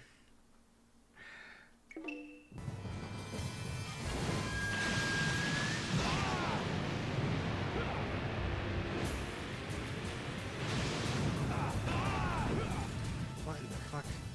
How am I even supposed to? I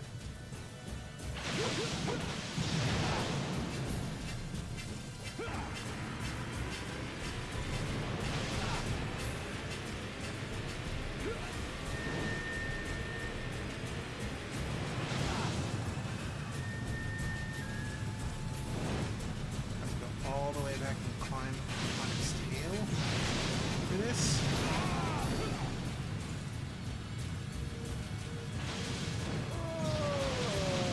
Okay, and then just fucking. Oh, that didn't do nothing.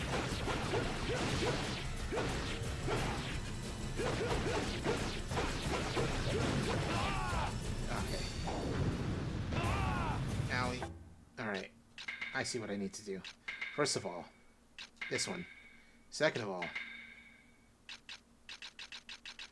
I gotta use this one. Alright, I'm about to lose some life here.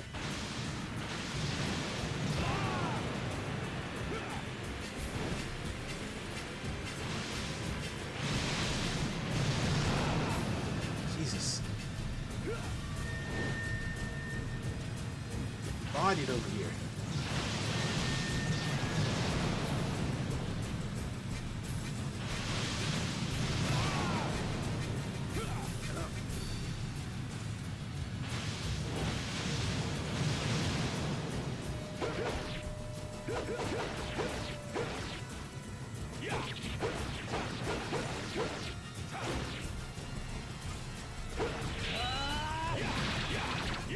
Ah, you missed, stupid.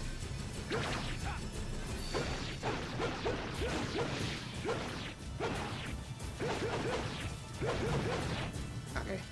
Alright, time to get one death. Enough.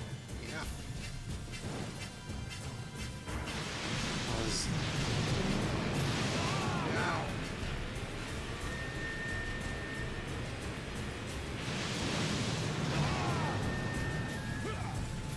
There's always some lightning when I'm like about. Oh, there's health. There's health. Grab it. Nice. Ouch.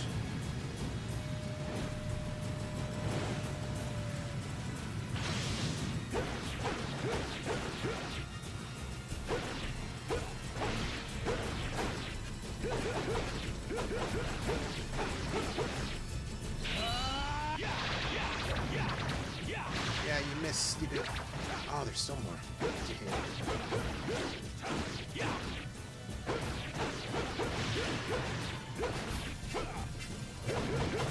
God, come on. Oh, whoa, I could tech. I didn't even realize that I could tech out of it.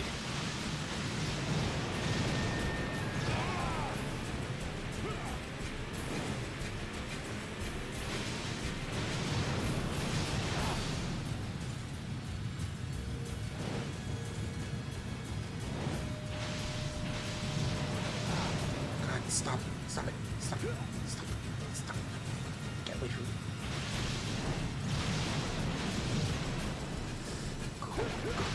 Okay.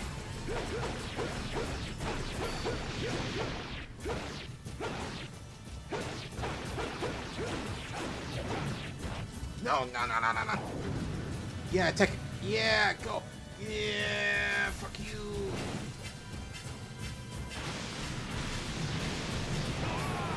Ouch. This, like, not knowing when the lightning is gonna strike is sucks. This, I'm not on the level of like, oh, this boss fight sucks and I hate him.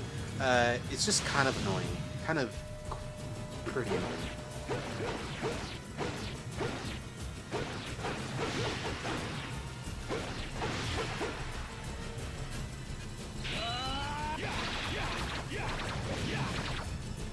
Ah, you missed, stupid.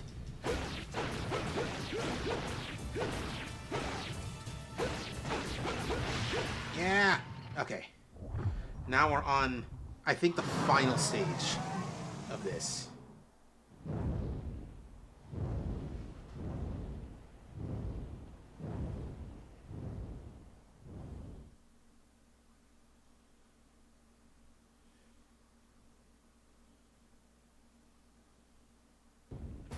Attack its head using combos.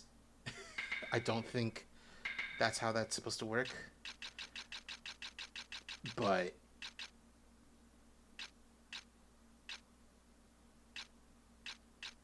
bet.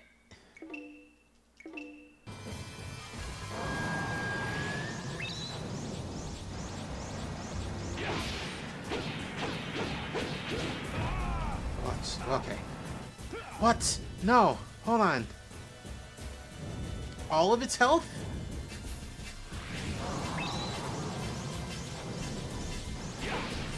Damn it. Ouch.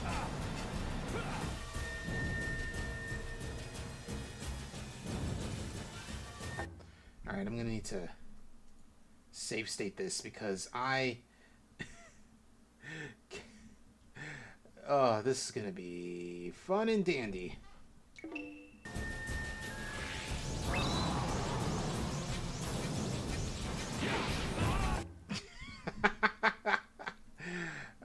That was just bad timing.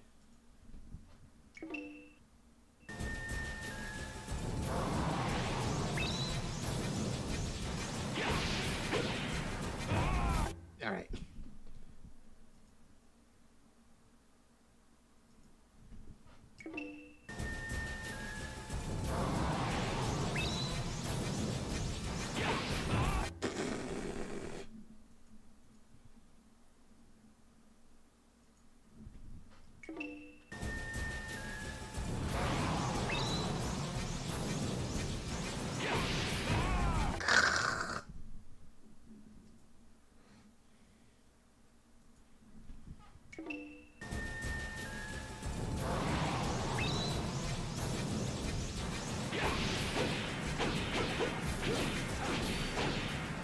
Yeah, fuck you. And now, the most important ingredient to this soup, the sword of the 8th cloud. There's the fetus. Reach 48 slices! What do you mean? What do you mean? I was not fast enough. Dog, what do you mean? And if this were like Bayonetta, like my... Oh my god. My inability to be fast enough to do it would be like Oh, by the way, game over.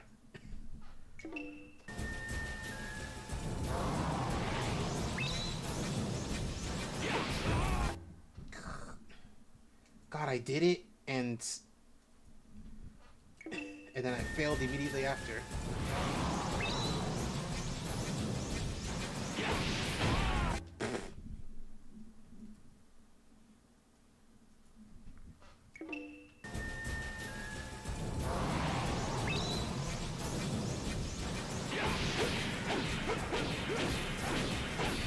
Yeah. Okay, go as fast as possible.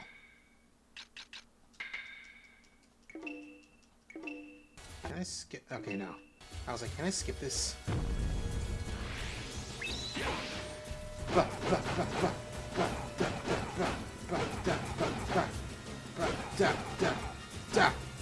Get out of here! It's over! Oh, no! No! Oh, I'm dead.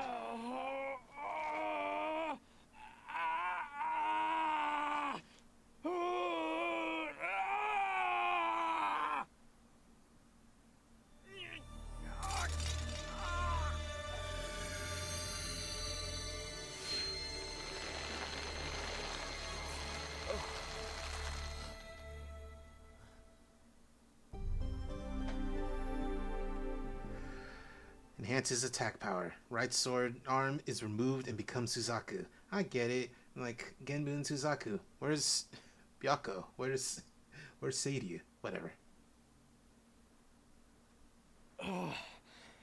Ah, crunchy.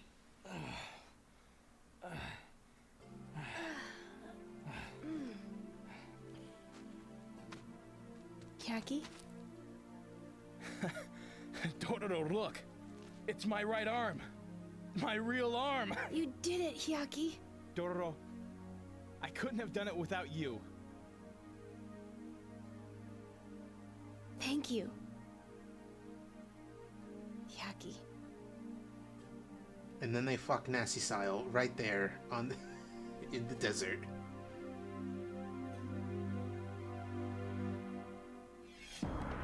Yay! It's over. See, this is more like accurate to the vibe of the thing type of credits.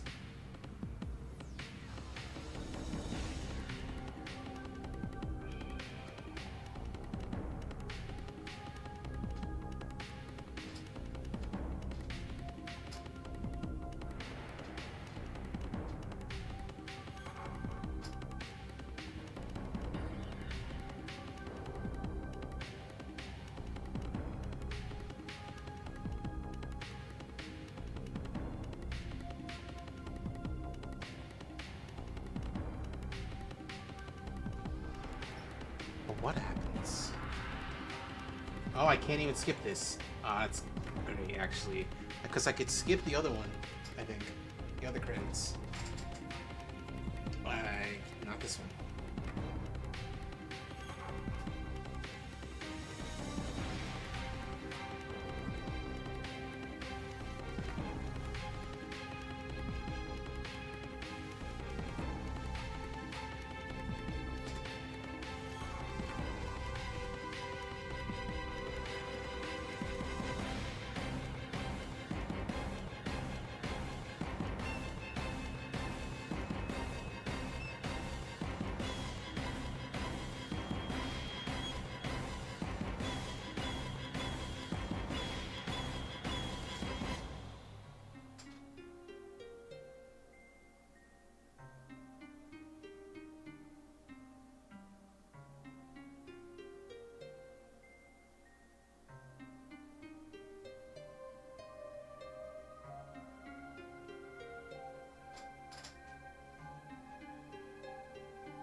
These credits really go on.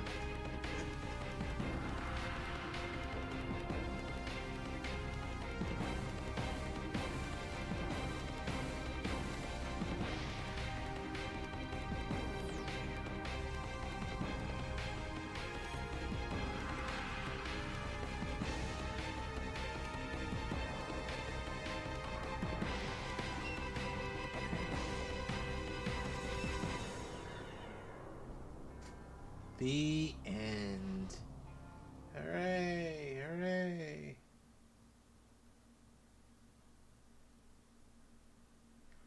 Save the game clear data.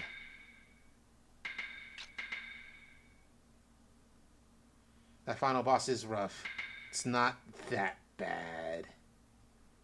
It isn't. Yeah, all of them defeated.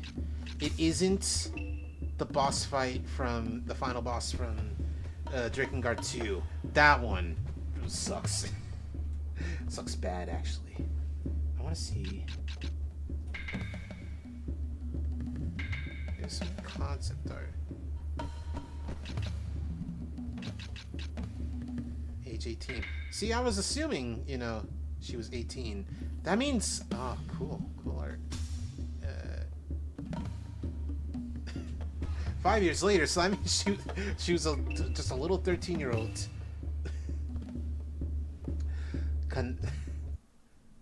Just like anatomically accurate 13-year-old, just a kind of shitty little child-size child. All right. Last thing before we go. Let's watch a video.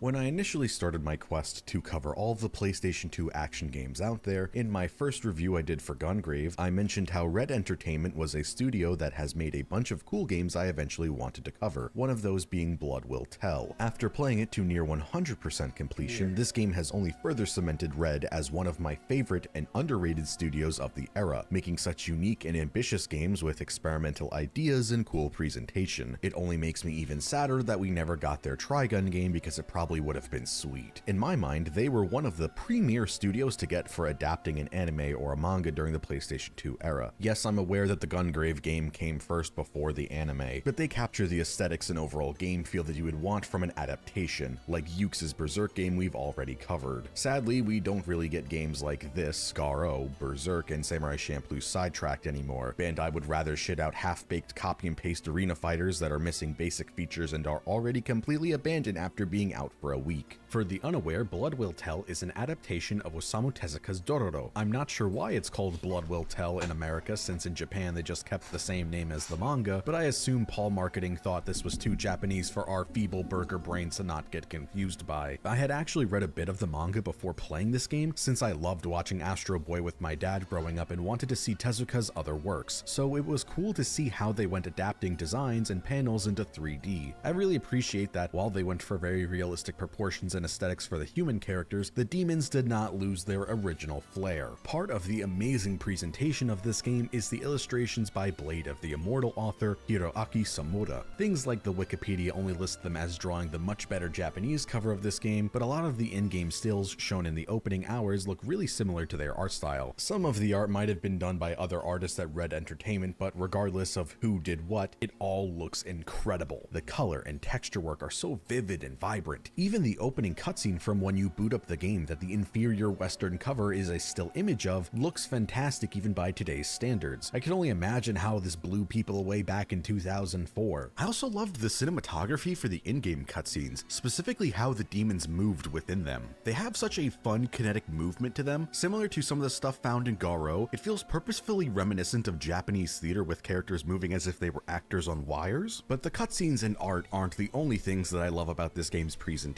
There are moments in gameplay like when you fight behind shoji door panels and all you can see is the silhouettes of your character and the enemies. The most impressive stuff is how they adapt the story of Dororo into gameplay. As always with these videos, expect spoilers, but if you want to find out what these things are for yourself, skip to this part of the video and play the game for yourself first. I think this game hosts a very unique experience that I haven't encountered anywhere else, and I would want people to see it for themselves first, going in completely blind. So the story of Dororo is about a young boy named Hyakimaru, who as a child was offered to the demons by his father for power. These demons would go and steal 48 body parts from baby Hyaki, and after his father saw what happened to his son, he was filled with regret for his actions. He then took his son and sent him down a river where he would eventually be found by a man named Jukai. Jukai was a physician who would then make a new body for the now deformed and abandoned Hyakimaru, allowing him to lead a relatively normal life. That was until demons started showing up around them and eventually told of his origins, being instructed to kill the 48 demons who stole his body or kill the human of their creation using his parts, thus beginning our journey of the 48 boss fight gauntlet.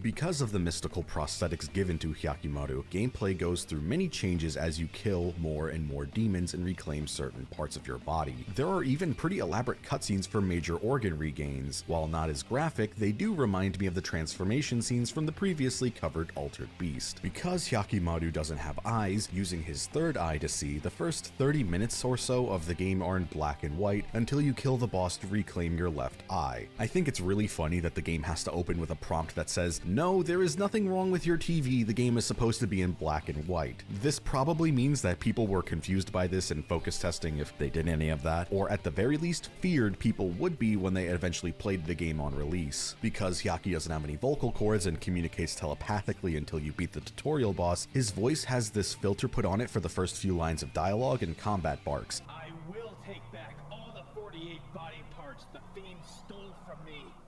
Initially, I thought this was just a result of a shitty English dub, like the audio quality issues of Fatal Frame 3, where everyone sounded like they were speaking out of the finest soup can the recording team could find. When I realized this was an intentional thing, it got me really excited to see what else they could have up their sleeves for this game. On the topic of the dub, it's overall good, especially for the time. There are some goofy line deliveries, like when Hyaki gets his voice back. I got my voice back!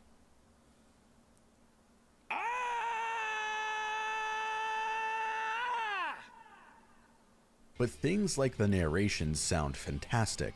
The 48 fiends have each taken a part of your body, young Hyakimaru. You must slay these fiends and retrieve what is rightfully yours.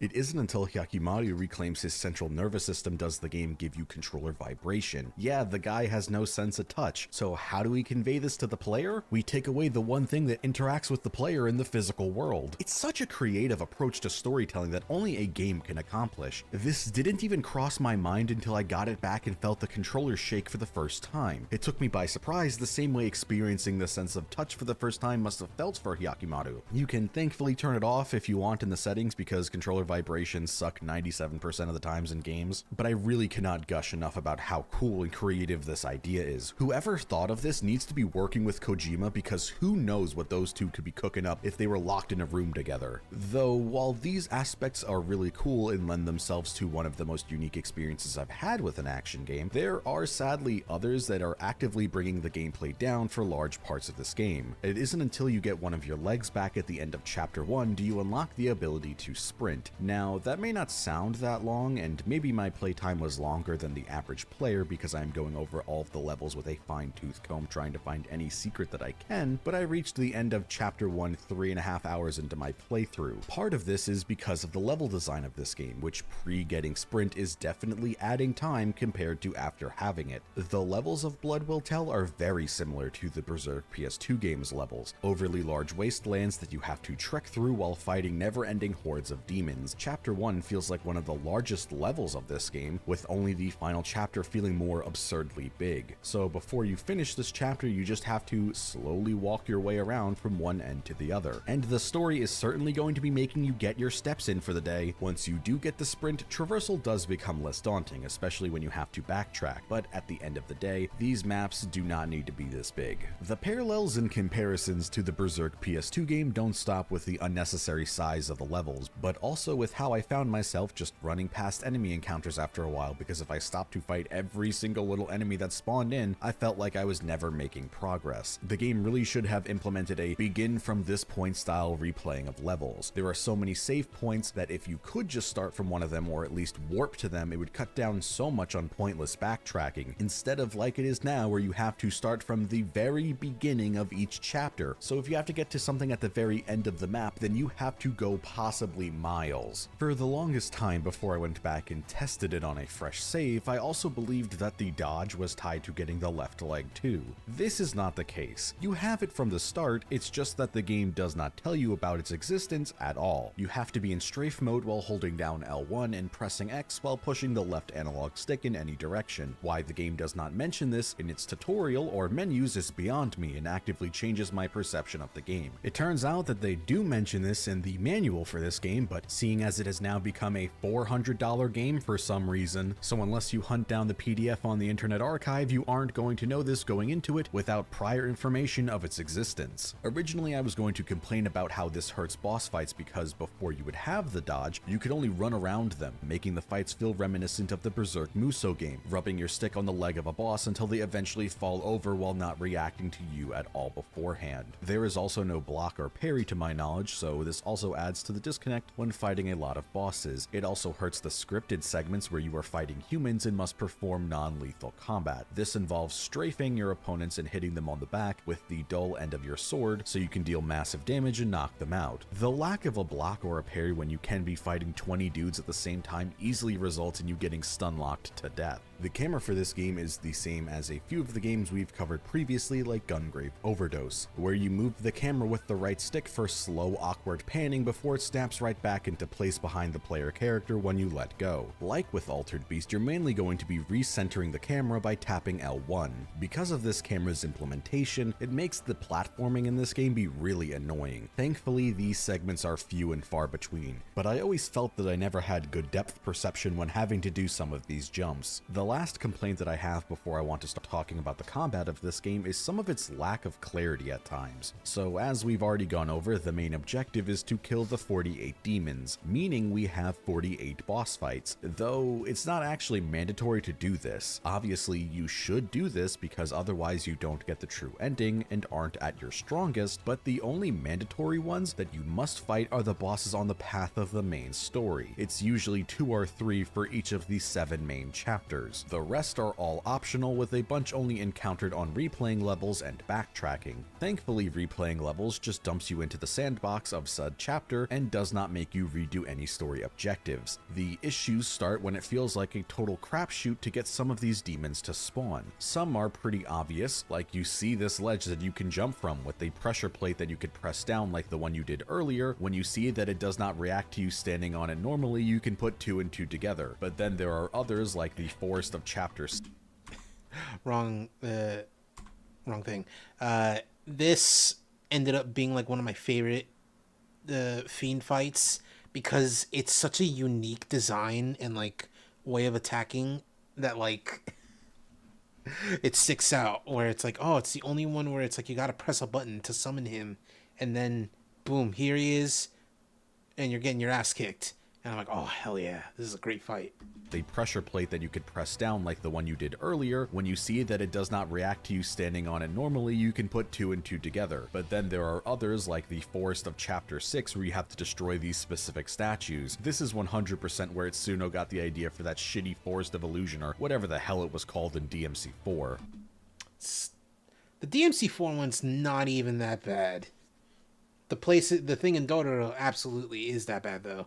It's the same maze that requires a guide for the first time you go through because I'm too stupid and every room looks the exact same. There are also ones that only spawn in previous levels after you get to a certain point in the story. Either because you have a new upgrade like getting the cannon's damage increase so you can break the boulders blocking the combat arenas in Chapter 1 and 2, or because a story beat has happened. Without looking up a guide to tell you, hey, come back here after beating Chapter 6, you can easily think that you are missing something about the level that is preventing you from getting in there. The main menu is just saying that there is X number of demons remaining in the level, so this all could have been avoided if it just had any sort of signposting to come back later that is more clear, because it kinda has it with certain lines, but it can easily be interpreted as, oh, there must be something in the level that I could find to do this. The other part that adds to the confusion for me was that Dororo has this mode where you can send them for scouting, and they'll be able to sniff out demons and hidden stuff. Every time I'd replay the first level to find the final demon in it, I would get this line from Dororo. Something's not right. While going up these giant steps. I think they're referring to this hidden part you could jump up to, but I found that in my first time through the level, so I feel like it shouldn't have kept playing over and over again even when I jumped to it. This caused me to think I am missing something and just had to rub my character against every wall while mashing the interaction button, or swinging my sword against every wall in the off chance that there is an illusionary wall, or some sort of hidden path. The combat manages to hit a nice sweet spot on both the mechanical depth and the is it just fun to play spectrums. No, it's not as deep as anything out of Capcom from this era, but it also is not completely mindless as Space Sheriff Spirits or 7 Samurai 20XX. It's slightly above things like the Sword of Etheria and Nano Breaker with a decent amount of combos and decent yet simple feeling air combat. Yakimaru has 2 stances that you can swap between at any time by hitting L2. You have the single long katana which starts out rather slow and lacking at first, but as you play more of the game and it levels up from using it, along with finding any of the hidden swords scattered throughout the levels that have different properties, this stance actually becomes the more fun of the two. It becomes much more useful later in the game too because of its longer range, which makes dealing with these spear enemies much easier. The second stance is the one that sets this game apart style-wise from a lot of the others on the market at the time. Hyaki shoots off both of his prosthetic arms to reveal swords underneath them, giving you a fast but short-range style of combat. Combos with this stance look so cool as you start doing 360 spins in the air and mid-air somersaults that look like he was taking notes from Sonic's Spin Dash.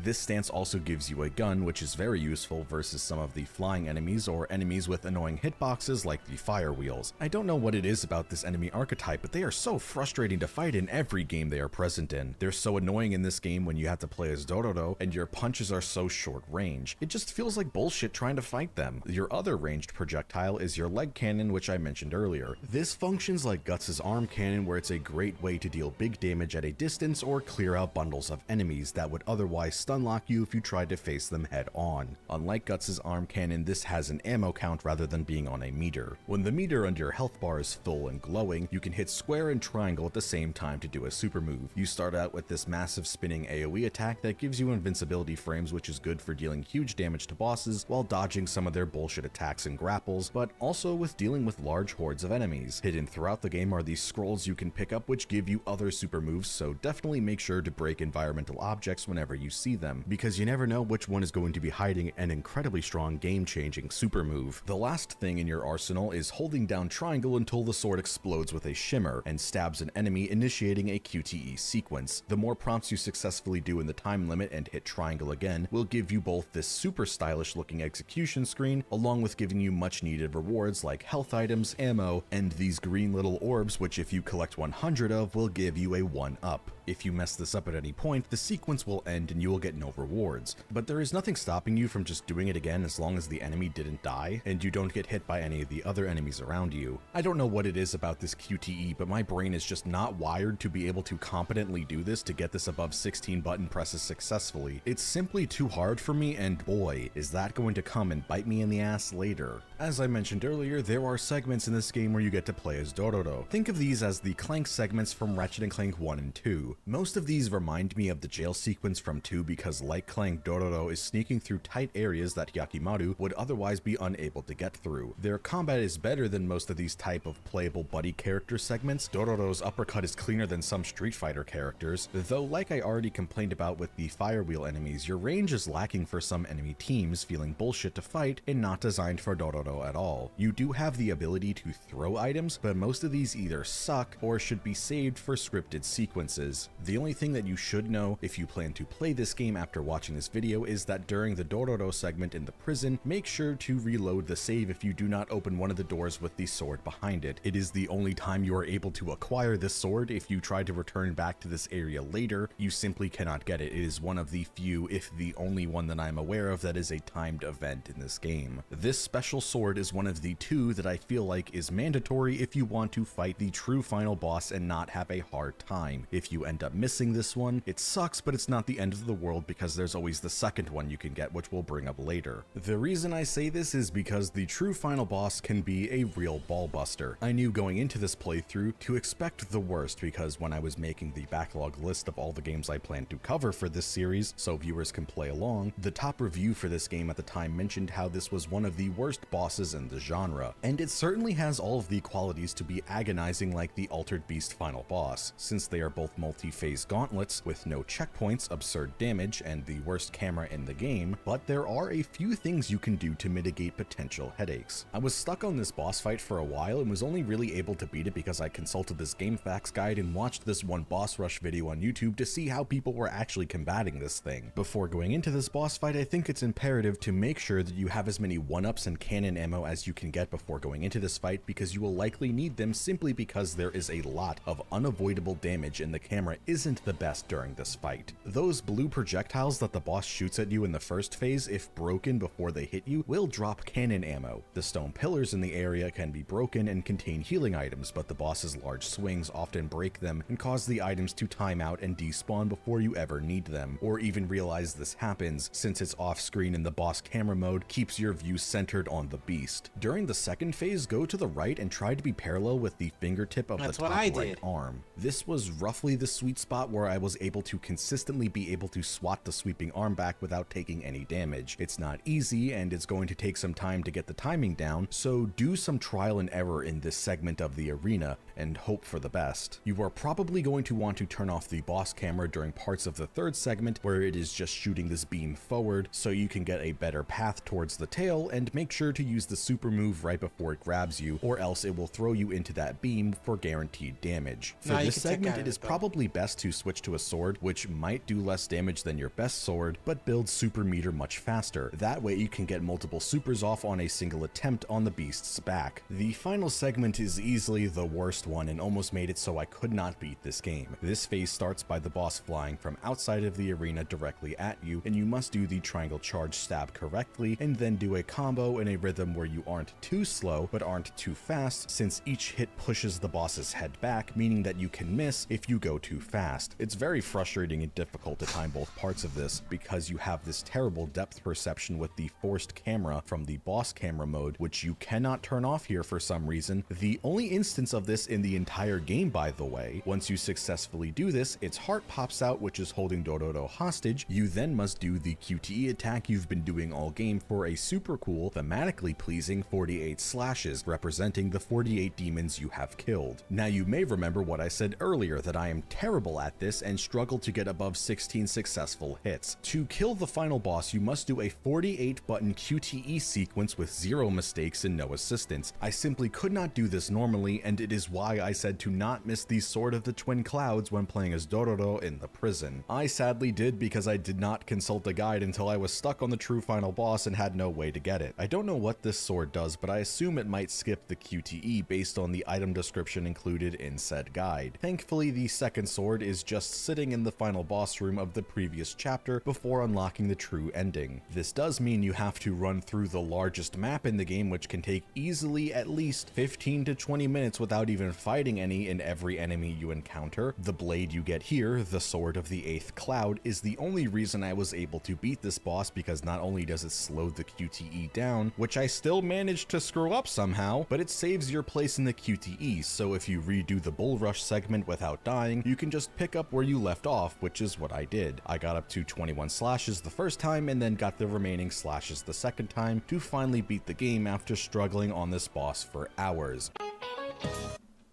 This is actually not how the sword works, as realized after watching the footage back slowly while editing. It actually does multiple slashes per press, but when I was so focused on not messing up, I didn't realize it was doing that until I was back at the point I messed up at. Ultimately, it doesn't matter, but I thought I should put this here in case somebody wanted to go, actually.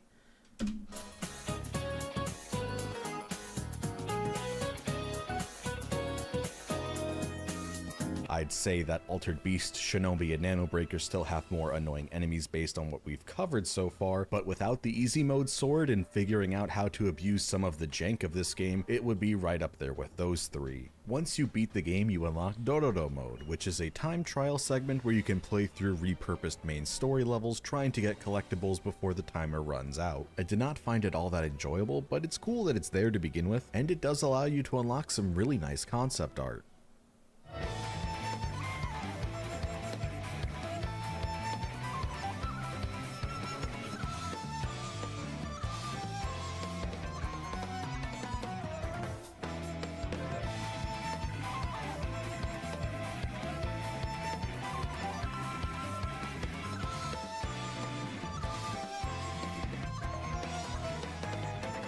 Blood Will Tell is easily one of the best PS2 action games we've covered so far. It's one of the few that ends with me not wanting to snap the disc in half and never touching it again. It could have easily gotten to that point if there weren't the buffers for the annoying final boss, but its combat is fun and addictive, and the presentation is some of the coolest on the console. It's a shame that this game is now going for like 400 plus USD for some reason, despite the fact that people have said, yeah, I picked that shit up in a bargain bin for $5 years ago. I'd love to add it to my collection, and even saw it once recently out in the wild, but unless I start making Mr. Beast levels of money instead of barely covering my rent for some months, I don't think I could ever justify that purchase. There's no game out there that's worth this much money. I'd love to see a re-release for this game, and highly recommend everyone to go out and play it for yourself on an emulator or a modded PlayStation 2. This is one that you do not want to miss out on. If you've made it this far into the video, I just want to say thanks for watching as always. If you really liked the video, please leave a like and comment and pass the video around. Best part about Blood Will Tell, plug in a second controller, hand it to a friend. Now Dororo isn't that useless anymore. Remember holding a copy and thinking the store owner pulled out a GamePro magazine with a review of the game that the author titled Crap Will Tell, so I decided not to buy it. The remake anime and live action movie are pretty good. And there's the music, all from Final Fantasy XIV Stormblood.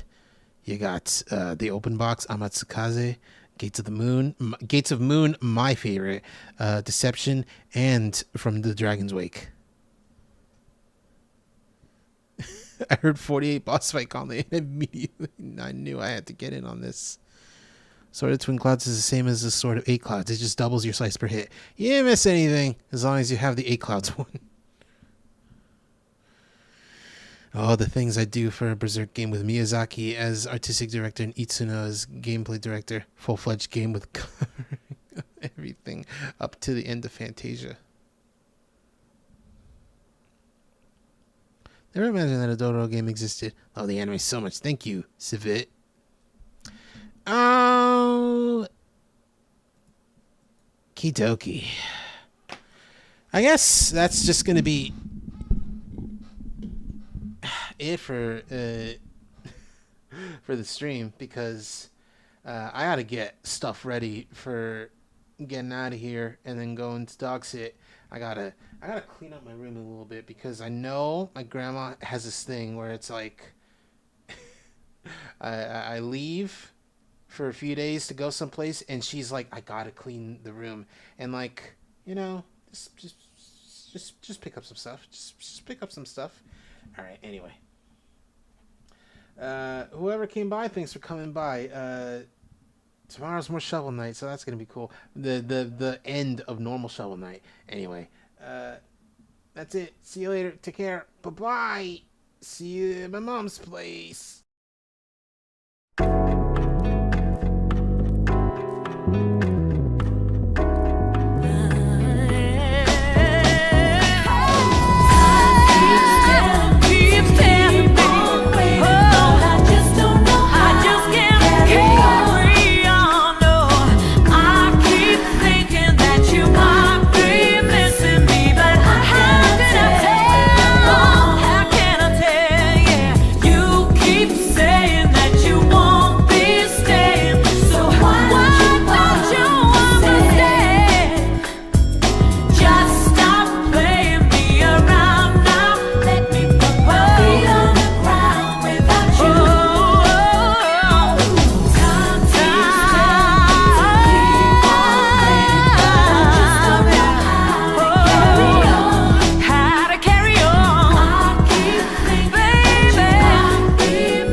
If you criticize me, I'll come straight to your home.